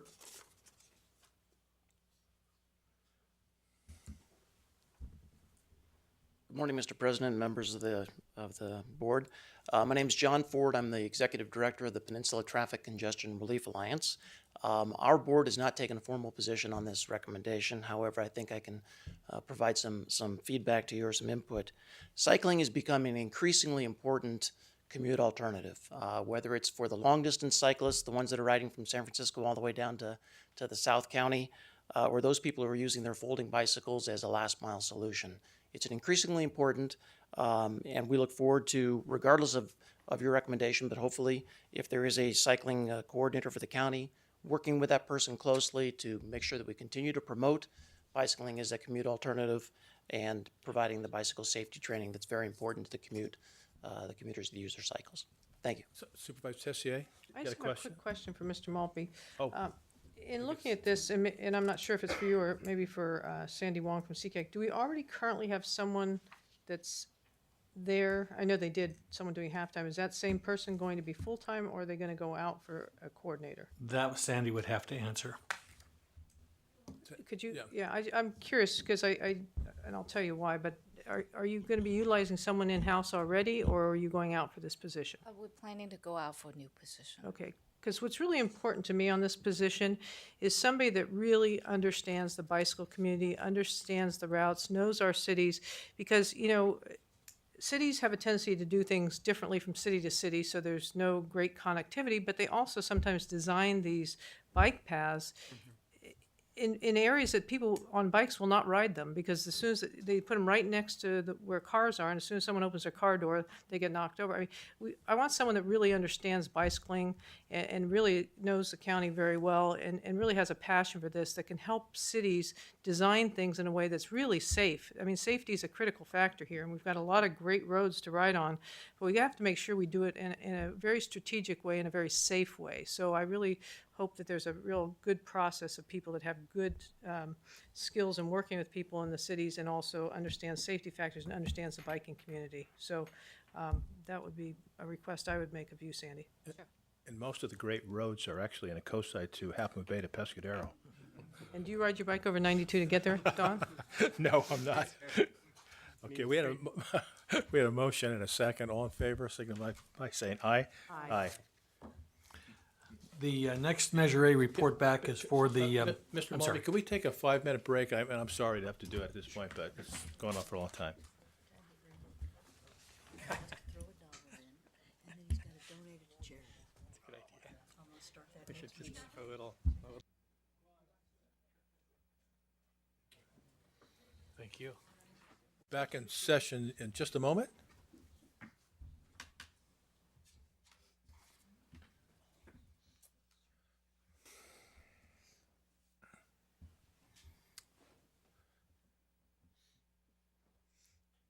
All right, we'll restart the meeting, and it's now item C, mental health system of care.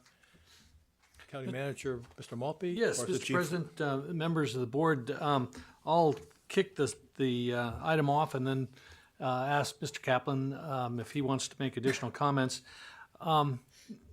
As the board may recall, as we began the Measure A process, you charged us with trying to identify gaps in our existing systems of care where we weren't providing the coverage that we thought is necessary to serve the public.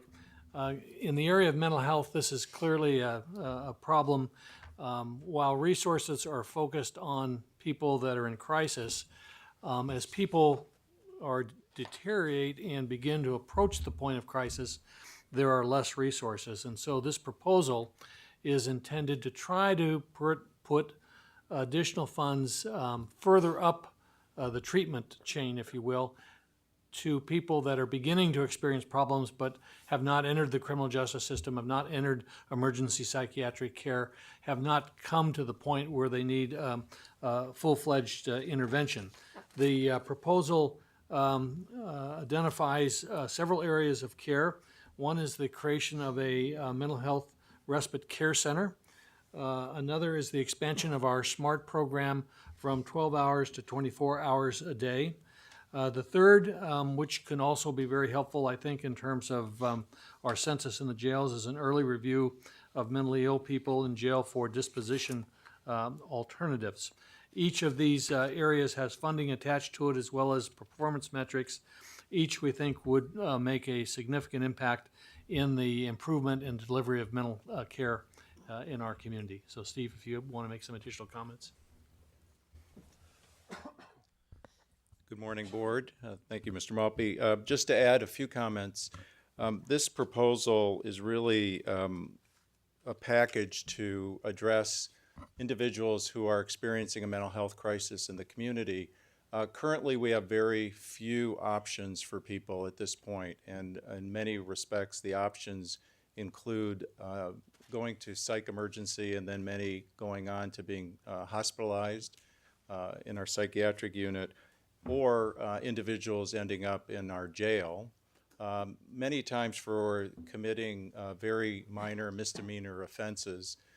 And then we find a significant number of people actually trapped in jail, not being able to get out because they've been deemed mentally incompetent to stand trial, and many of them actually end up serving more time in jail than the offense would have rendered if they had just gone to court.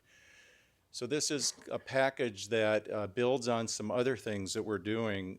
With the use of our Mental Health Services Act fund, we've just deployed a community outreach program through Mateo Lodge that has added a clinical social worker, psychiatric services, a family partner, and a peer that can respond to families and the police when an individual is beginning to show signs that may lead to a crisis that otherwise could end them up at psych emergency. So that unit is now deployed, and they're actually receiving referrals. One of the things in our planning process that we recognized was needed, and we expect will be needed as the team becomes more and more activated, is to actually offer a place of respite for some of the individuals just to get a break, receive some support from peers and others, get reassessed clinically, and re-engaged in their treatment or connected to treatment if they're not already connected to our system. So these three things really add a significant level of service that fills a big gap. Just parenthetically, we're a little bit ahead of the state. Senator Steinberg, after we were planning this, not that he took us as an example, but Senator Steinberg introduced legislation that's been signed, this SB 82, that really recognizes statewide the importance of filling gaps in the crisis response system for people with a mental health condition.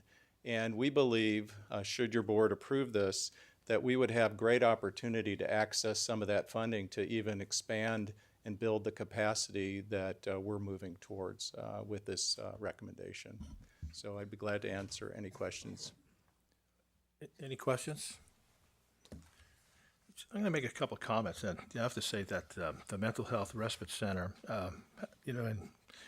in law enforcement years ago, one of the things we did is with drunk drivers, we took them out of the system and put them into what was called first chance. And what we found is that that people were more responsive to treatment, that we had fewer problems, it didn't clog up our jail, that when people are in a less threatening, less tension-filled environment, so jail is concrete and steel doors, we had lots of escalating problems. And once we took all those people out, we had a lot fewer problems, and I think much better results in the long run for both the person who was arrested and certainly for the sheriff's department.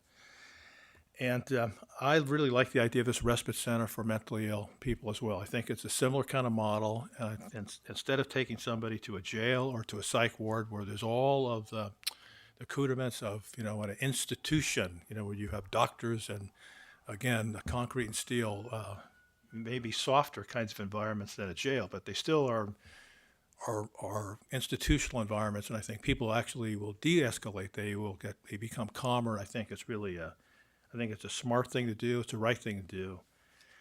And on the SMART team, I see Don Matei still in the audience, and Don was the chief of police of Belmont when we worked on this jointly. And that, again, as police officers, when I was a police officer, I felt like I was a social worker. I spent most of my time dealing with social issues. And again, people who are mentally ill or in a crisis, they may not be, mentally ill in the sense of having an ongoing long-time crisis. It might be just a crisis at that time. And that SMART team with people who are specifically trained to de-escalate, the people from AMR as well as mental health, can avoid a lot of trauma down the road. And again, I think it's good for the people it's good for the law enforcement instead of ending up with sending somebody to jail again or a psych ward. It's really it's a cost effective and it's the right thing to do.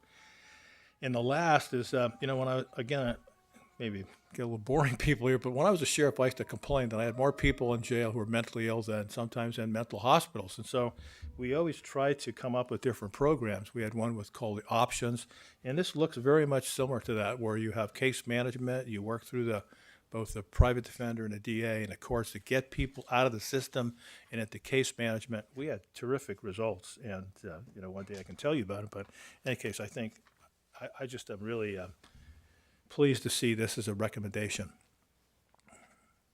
Any other comments? I'll just make a comment. I actually, the one thing about this county is we have a tendency to collaborate agency to agency. And what I like about this is we are working with law enforcement, behavioral health, the health departments, and a lot of people involved in this, probation, the courts.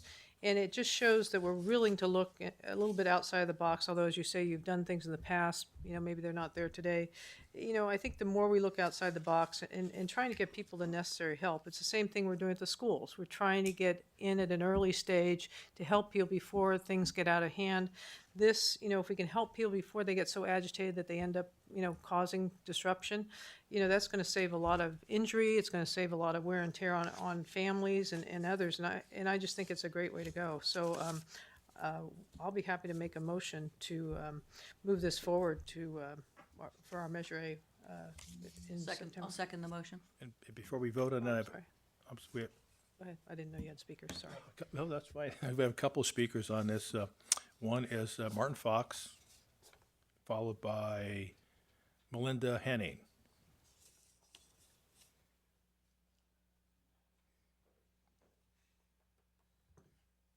Thank you very much for all of your efforts. I know that we wouldn't be this far along without everybody's cooperation, and I recognize that, and I appreciate it. And I believe it is the first step, a small step, on a road to addressing the issue of treatment noncompliance and treatment resistance. And in that regard, during the break, I pointed out a Seventh Circuit case that came out on April 29th, 2012, entitled Payne versus Johnson, because I don't believe that the cost that is recited in the memorandum accurately reflects what you might have to put aside for the responsibility that attaches once you bring a mentally ill person, especially a treatment-resistant mentally ill person, like the 21-year-old college student from Los Angeles, Christina Rose Eilman. Her parents notified the police of her treatment resistance. The police officers did an excellent job, and they were given qualified immunity by the Seventh Circuit. But the detention aides and the detention supervisors were found to be liable. She was released from jail without treatment, raped, and thrown from a 7th-story apartment balcony. She's been turned into a vegetable.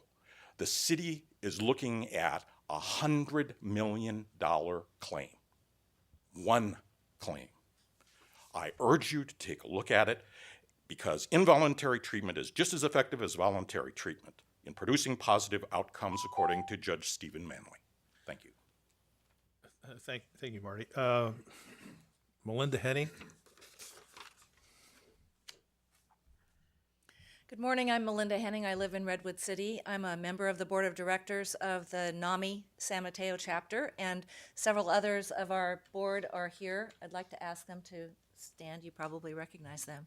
And we're NAMI, the families of NAMI, and I'm representing the NAMI and the families of NAMI, and I'm also speaking from my own experience. My son has been a client of behavioral health and recovery services in this county and received services from some of the contract providers for over 10 years.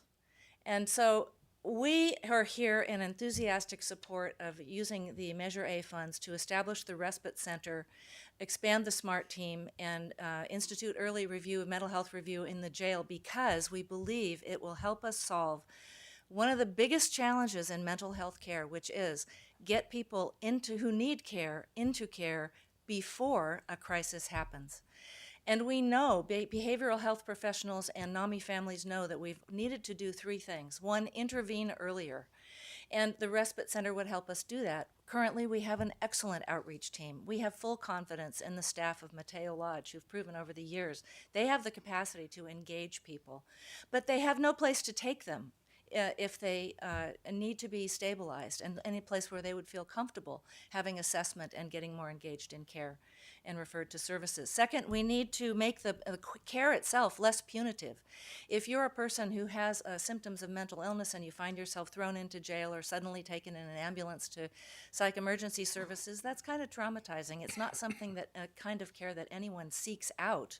And we believe if there were a more welcoming place, people might be more accepting of the care overall. And we're eager to collaborate with BHRS to help to make that happen with the Respite Center. And lastly, we need to make the care less disrupted. If it happens that a person with mental health behavior is incarcerated because of a misdemeanor, as Steve Kaplan pointed out, they often go off their meds because they're not recognized as a BHRS client or as someone who's been under care. And that's unjust and it's ineffective. And so we enthusiastically ask for your support of the use of Measure A funds for the Respite Center, the SMART team, and the early review in the jail. Thank you. We really appreciate your comments. So we had a motion and a second. Can I just ask a question? That was kind of an interesting comment, that last one. Is there some coordination that takes place or should take place where an individual who does take medications, if they get arrested on a misdemeanor, that there's some way that information can be transferred so that they, they can, it's sort of information sharing, if you will? Not that you want them to stay there, but I'm just saying, what you don't want is them, if they do end up getting arrested for whatever it is, you don't want them to implode in our facility because they're not taking their meds. You still would like to work with them to get them out, but I think that's maybe an area that if it isn't worked on or hasn't been worked on, that should be worked on, where we can make sure that that individual, if they're on some meds, that we could know about it. And I'm not sure exactly how that. We actually do have a system in place between behavioral health on the outside and correctional health on the inside, so that when somebody gets in, they're alerted, they have a lookup, they have access to Avatar, and so there is a coordination of care that we employ. Okay, but that concerns me. Yeah. So, We may Supervisor? want to monitor that, because I have been aware that at times people in our facilities have not been getting their meds in a timely fashion. I know that firsthand, so we need to be sure that gets taken care of. I think one thing to recognize is that the jail correctional mental health caseload is comprised of 65% of the folks are not people who were known to us previously in the community. So that's really one of the big issues, and it's very possible that someone will be admitted to jail who's not known to us and who we don't have a medical record for, that will need meds. And so one of our goals as a system is to really, as Mr. Maltby said, go further upstream and loop people into treatment who need it more successfully earlier on. Supervisor Groom? Thank you. I was just struck during this conversation that many of these issues we've been talking about for some time, and as the state continued to cut funds, we were unable to respond to some of these issues. And we've had these conversations a lot as we went through the programming for the jail and how we wanted to do things differently in the jail. And so I just think I want to again say thank you to the voters of San Mateo County for passing Measure A and allowing us to really meet some of these needs that we have been talking about for a long time. And now we have an opportunity to really make a difference and to put into place programs that we know will work, and we just haven't had that ability. Well said. Any other comments? Supervisor Pine? You know, just briefly, we do a lot of great work in the county, and when a program of this kind is put together, and I think it just makes you very proud to be associated with this county. This is just a fundamental question of fairness and human decency, and so this is something that we can be quite proud of. So we had a motion and a second. All in favor signify by saying aye. Aye. Aye. Thank you. Next item is number D, Veteran Services. The recommendation is for $100,000 Measure A funding to assist the stakeholder group in doing a planning or to develop a plan for veterans services. This is really a placeholder. We think once we have the plan in place, there'll be specific recommendations as to where those same gaps are for veteran services as it related, we just talked about for mental health services. And I know I don't need to remind the board that of all the groups that we deal with, there's a debt to this group that can never be repaid. And so I certainly wholeheartedly recommend this. Any questions on part of the board, comments?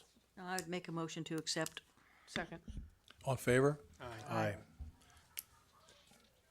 Next item is the recommendation to fund. I'm sorry. I'm sorry. Before we do that, I missed, I didn't see that.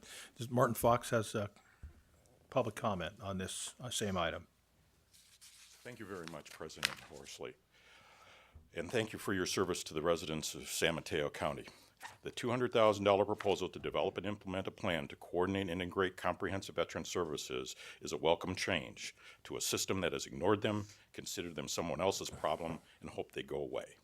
Please reconsider the composition of the proposed stakeholder planning group. The United States Department of Veteran Affairs includes Benefits Administration and Healthcare Administration. The California Department of Veteran Affairs includes a Women's Veterans Affairs division, the fastest growing population, a Minority Veterans Affairs division, Farm and Home Purchases, Veterans Homes, and a Veteran Services and Communication and Legislative divisions. Development of an effective and efficient system of caring for San Mateo County veterans will require an understanding of the capabilities and limitations of federal, state, county, and city government and non-government entities. Consequently, a planning group that does not include federal, state, county, city, and district law enforcement agencies which encounter homeless veterans who are treatment resistant and, in fact, employ many veterans themselves, will find it difficult to identify the needs of veterans that avoid self-identification and resist seeking any mental or medical health treatment to make themselves appear more employable in a competitive civilian world. Please reconsider the composition of the group and include a U.S. Department of Veterans Affairs Regional Healthcare Administration police representative, a California Department of Veteran Affairs regional representative, a California Highway Patrol regional representative, a member of the District Attorney's Office, a member of the Sheriff's Office, and a member of the Police Chiefs Association. They are members of service organizations that currently work with homeless and mentally ill veterans every day, and their experience is likely to make any system much more seamless than if they are excluded. Thank you. Thank you, Marty. We'll take that under consideration. Next is the Coast-Side Response Coordinator.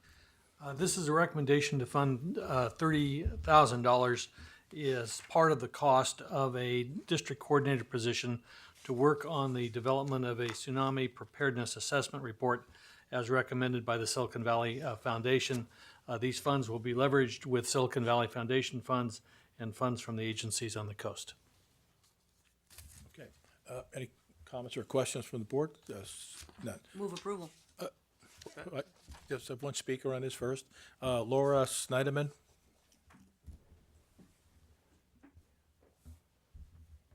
Good morning, Supervisors. I'm Laura Snyderman. I'm the City Manager with the City of Half Moon Bay. I would like to thank you this morning for your consideration of helping fund a portion of this position along with a couple of other partners.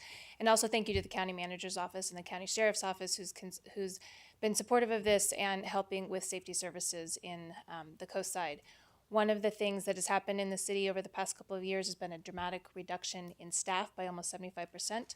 We actually went down to just 14 people trying to run the city. There were two significant consequences of that. One of them was that specialty assignments such as emergency preparedness almost went to zero that we could handle. And the second thing is that the city manager got scared as heck that we were going to be able to effectively respond in emergencies. So this position is going to not only help make sure that we are prepared to be as effective as possible with the limited resources that we have, but more importantly, make sure that the coordination between the different groups that provide specialty expertise and resources and responses in disaster, that we all work together again to try and make sure that our limited resources are at least being effective. So thank you for consideration and please support it. Thank you. So we had a motion. Second. Second. All in favor? Aye. I have to say, Don Matei's done a great job on the coast. It's good to see him working in the Office of Emergency Services. Next. Mr. President, the last item for your consideration under Measure A report backs today is $100,000 a year for the next 2 years for the CASA program. As the board's aware, the children that come into the foster care program come from very dire circumstances. And they enter into a very complex system of services under the jurisdiction of the courts, provided by a variety of agencies. And one of the really wonderful programs over the years that has assisted in being a clear and consistent voice for these children are their court-appointed CASA representatives. This is exactly the type of use of funding that to extend government programs and services that I was thinking of when we talked about the Agile organization. These are volunteers that are absolutely wonderful people that give of their time generously to help these children. And if we provide some additional funding, as you can see in the performance metrics, we will cover a lot more children and assist them in getting through the system and dealing with this very difficult time in their life. So I recommend the approval of the $100,000 for the next 2 years. Questions or comments? It's a wonderful program. I'll Wonderful make a motion to program. approve. Second. I just have one speaker, Pat Milyanich. And well, Pat is coming up to just also disclose that I was a former member of the CASA's Board of Directors for about 7 years, and I just recently stepped down, and I was not involved in the negotiations for this proposal. Okay, President Horsley and other members of the board, I appreciate this proposal, and thank you, Mr. Maltby, for your comments. I just wanted to tell you a story or read you a quick little story that I think will help you understand the kind of work we do. I know that this is the most vulnerable population of children we have in this county, and I know that they're near and dear to your hearts and that you're concerned about them as well, as we are. And I know that, as Mr. Maltby pointed out, it's a great way to leverage the harness volunteer members in our community. And This is the first time I've appeared before you because we have never requested funding from the county. And we have been serving children since 1990 as a 2-county program and since 2006 as a 1-county program. So here's an example of a child. It was a young girl named Janae, who had 4 siblings who suffered severe neglect and abuse and had never been enrolled in school. She had been staying home to take care of the younger children. When she was finally enrolled in kindergarten, she was far behind her peers in every developmental measure. Her caregiver, which was a grandmother, requested that Janae be assessed for special education services to the local school district, which refused to do that. Fortunately, we assigned a CASA volunteer, a community member, to Janae, and through her persistent advocacy on Janae's behalf, she was able to convince the school to conduct an assessment. And not only was Janae found to be eligible for special education services, but was eligible in 3 distinct areas. Were it not for the efforts of this CASA volunteer, Janae would not have been receiving the appropriate services, education services that she needed. And we all know that she would have fallen further and further behind in school. So these are the kinds of stories that happen for us every day at the CASA program. So thank you for your support. Thanks, Pat.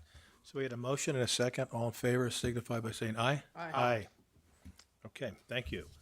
We are now to item number 13, the county manager's report number 6.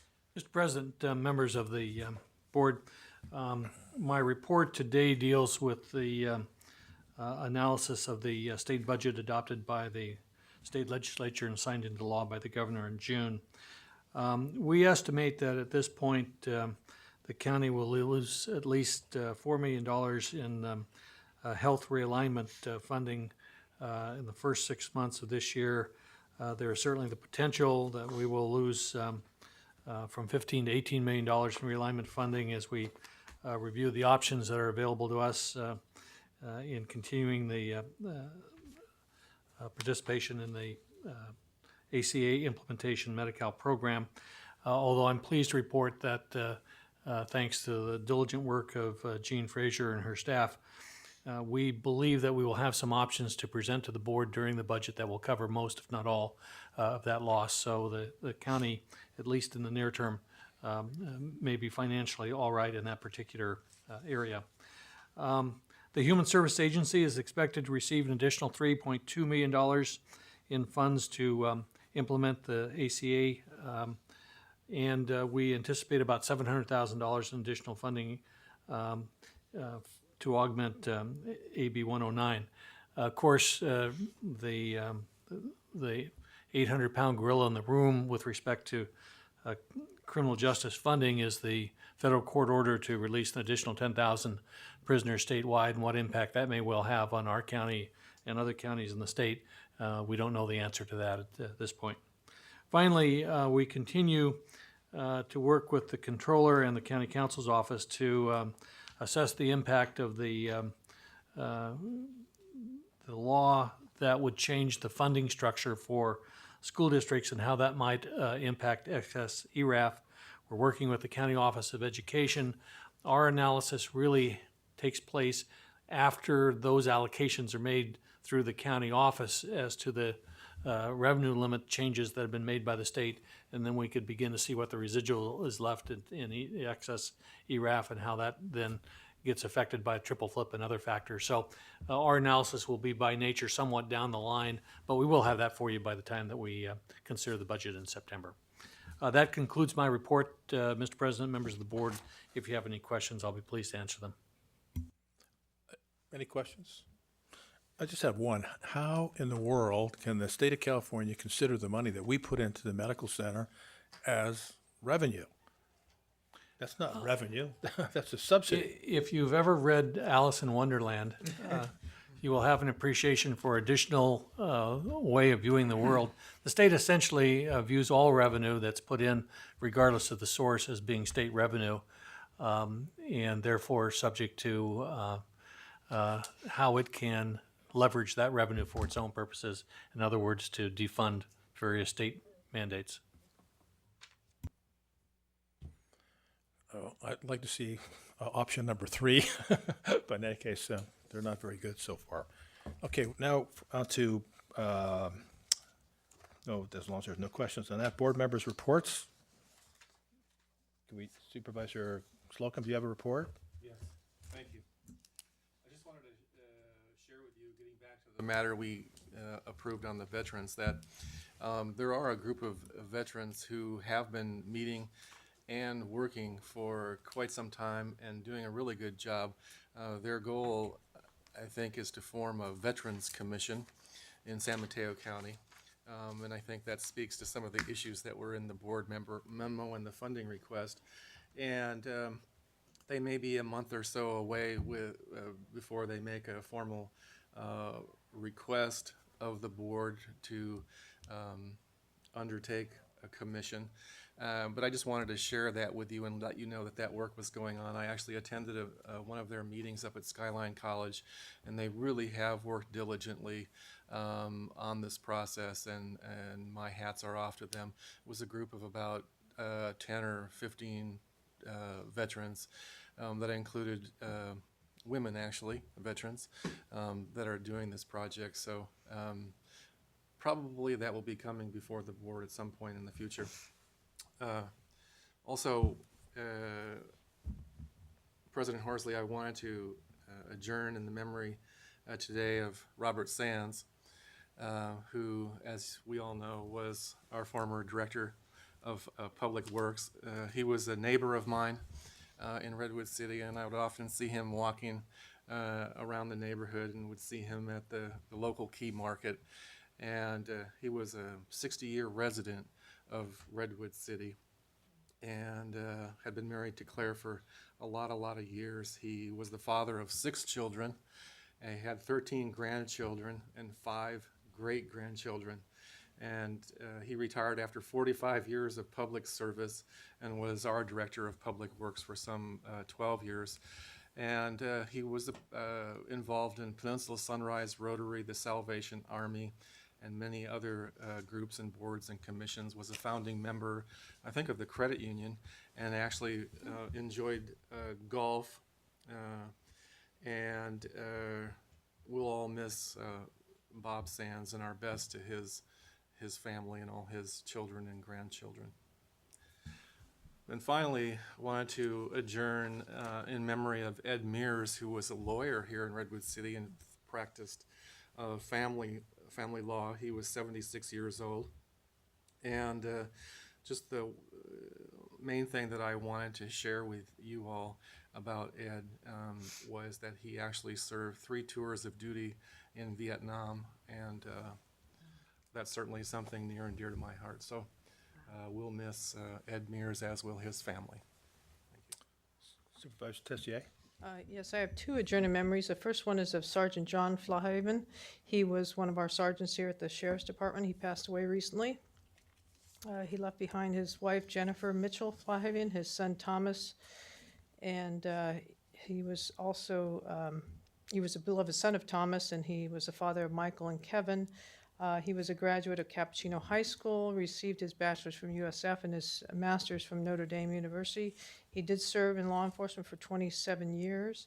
He was also a member of the South End Rowing Club and the San Mateo Elks Lodge, and he will be sorely missed by the Sheriff's Department and the county here. If you recall, he was our security person here from the Sheriff's Department. The second one is to adjourn in memory of Primo Repetto. He died recently on Sunday, July 7th. He is was the father of Denise, Carla, and Marissa. He was a proud native San Franciscan. He served in the U.S. Army.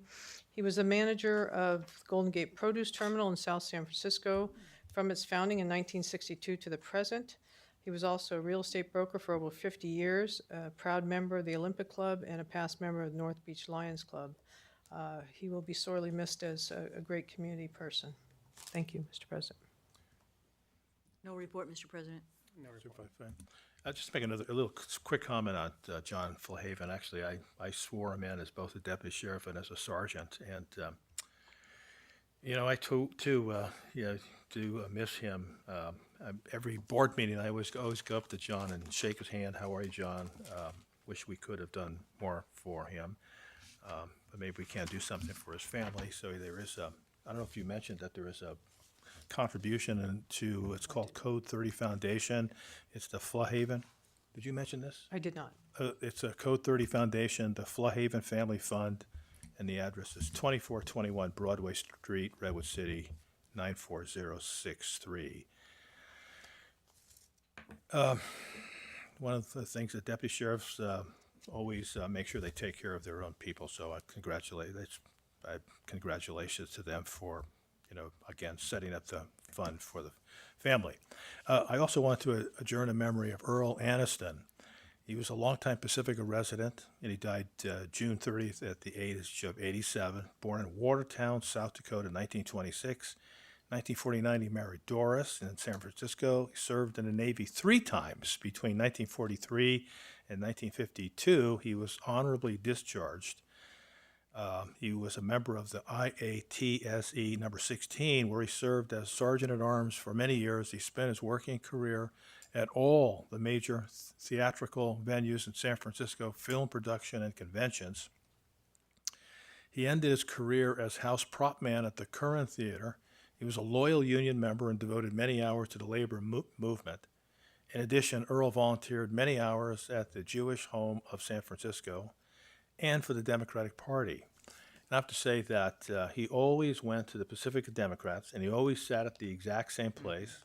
And he always, at the end of the Pledge of Allegiance, would always say, when it's liberty and justice for all, he would then pipe up, someday. He always worked on all of the campaigns for Democratic candidates. Great guy. We'll miss him. And we will adjourn and come back into the service awards at 1:30. Very good. Okay.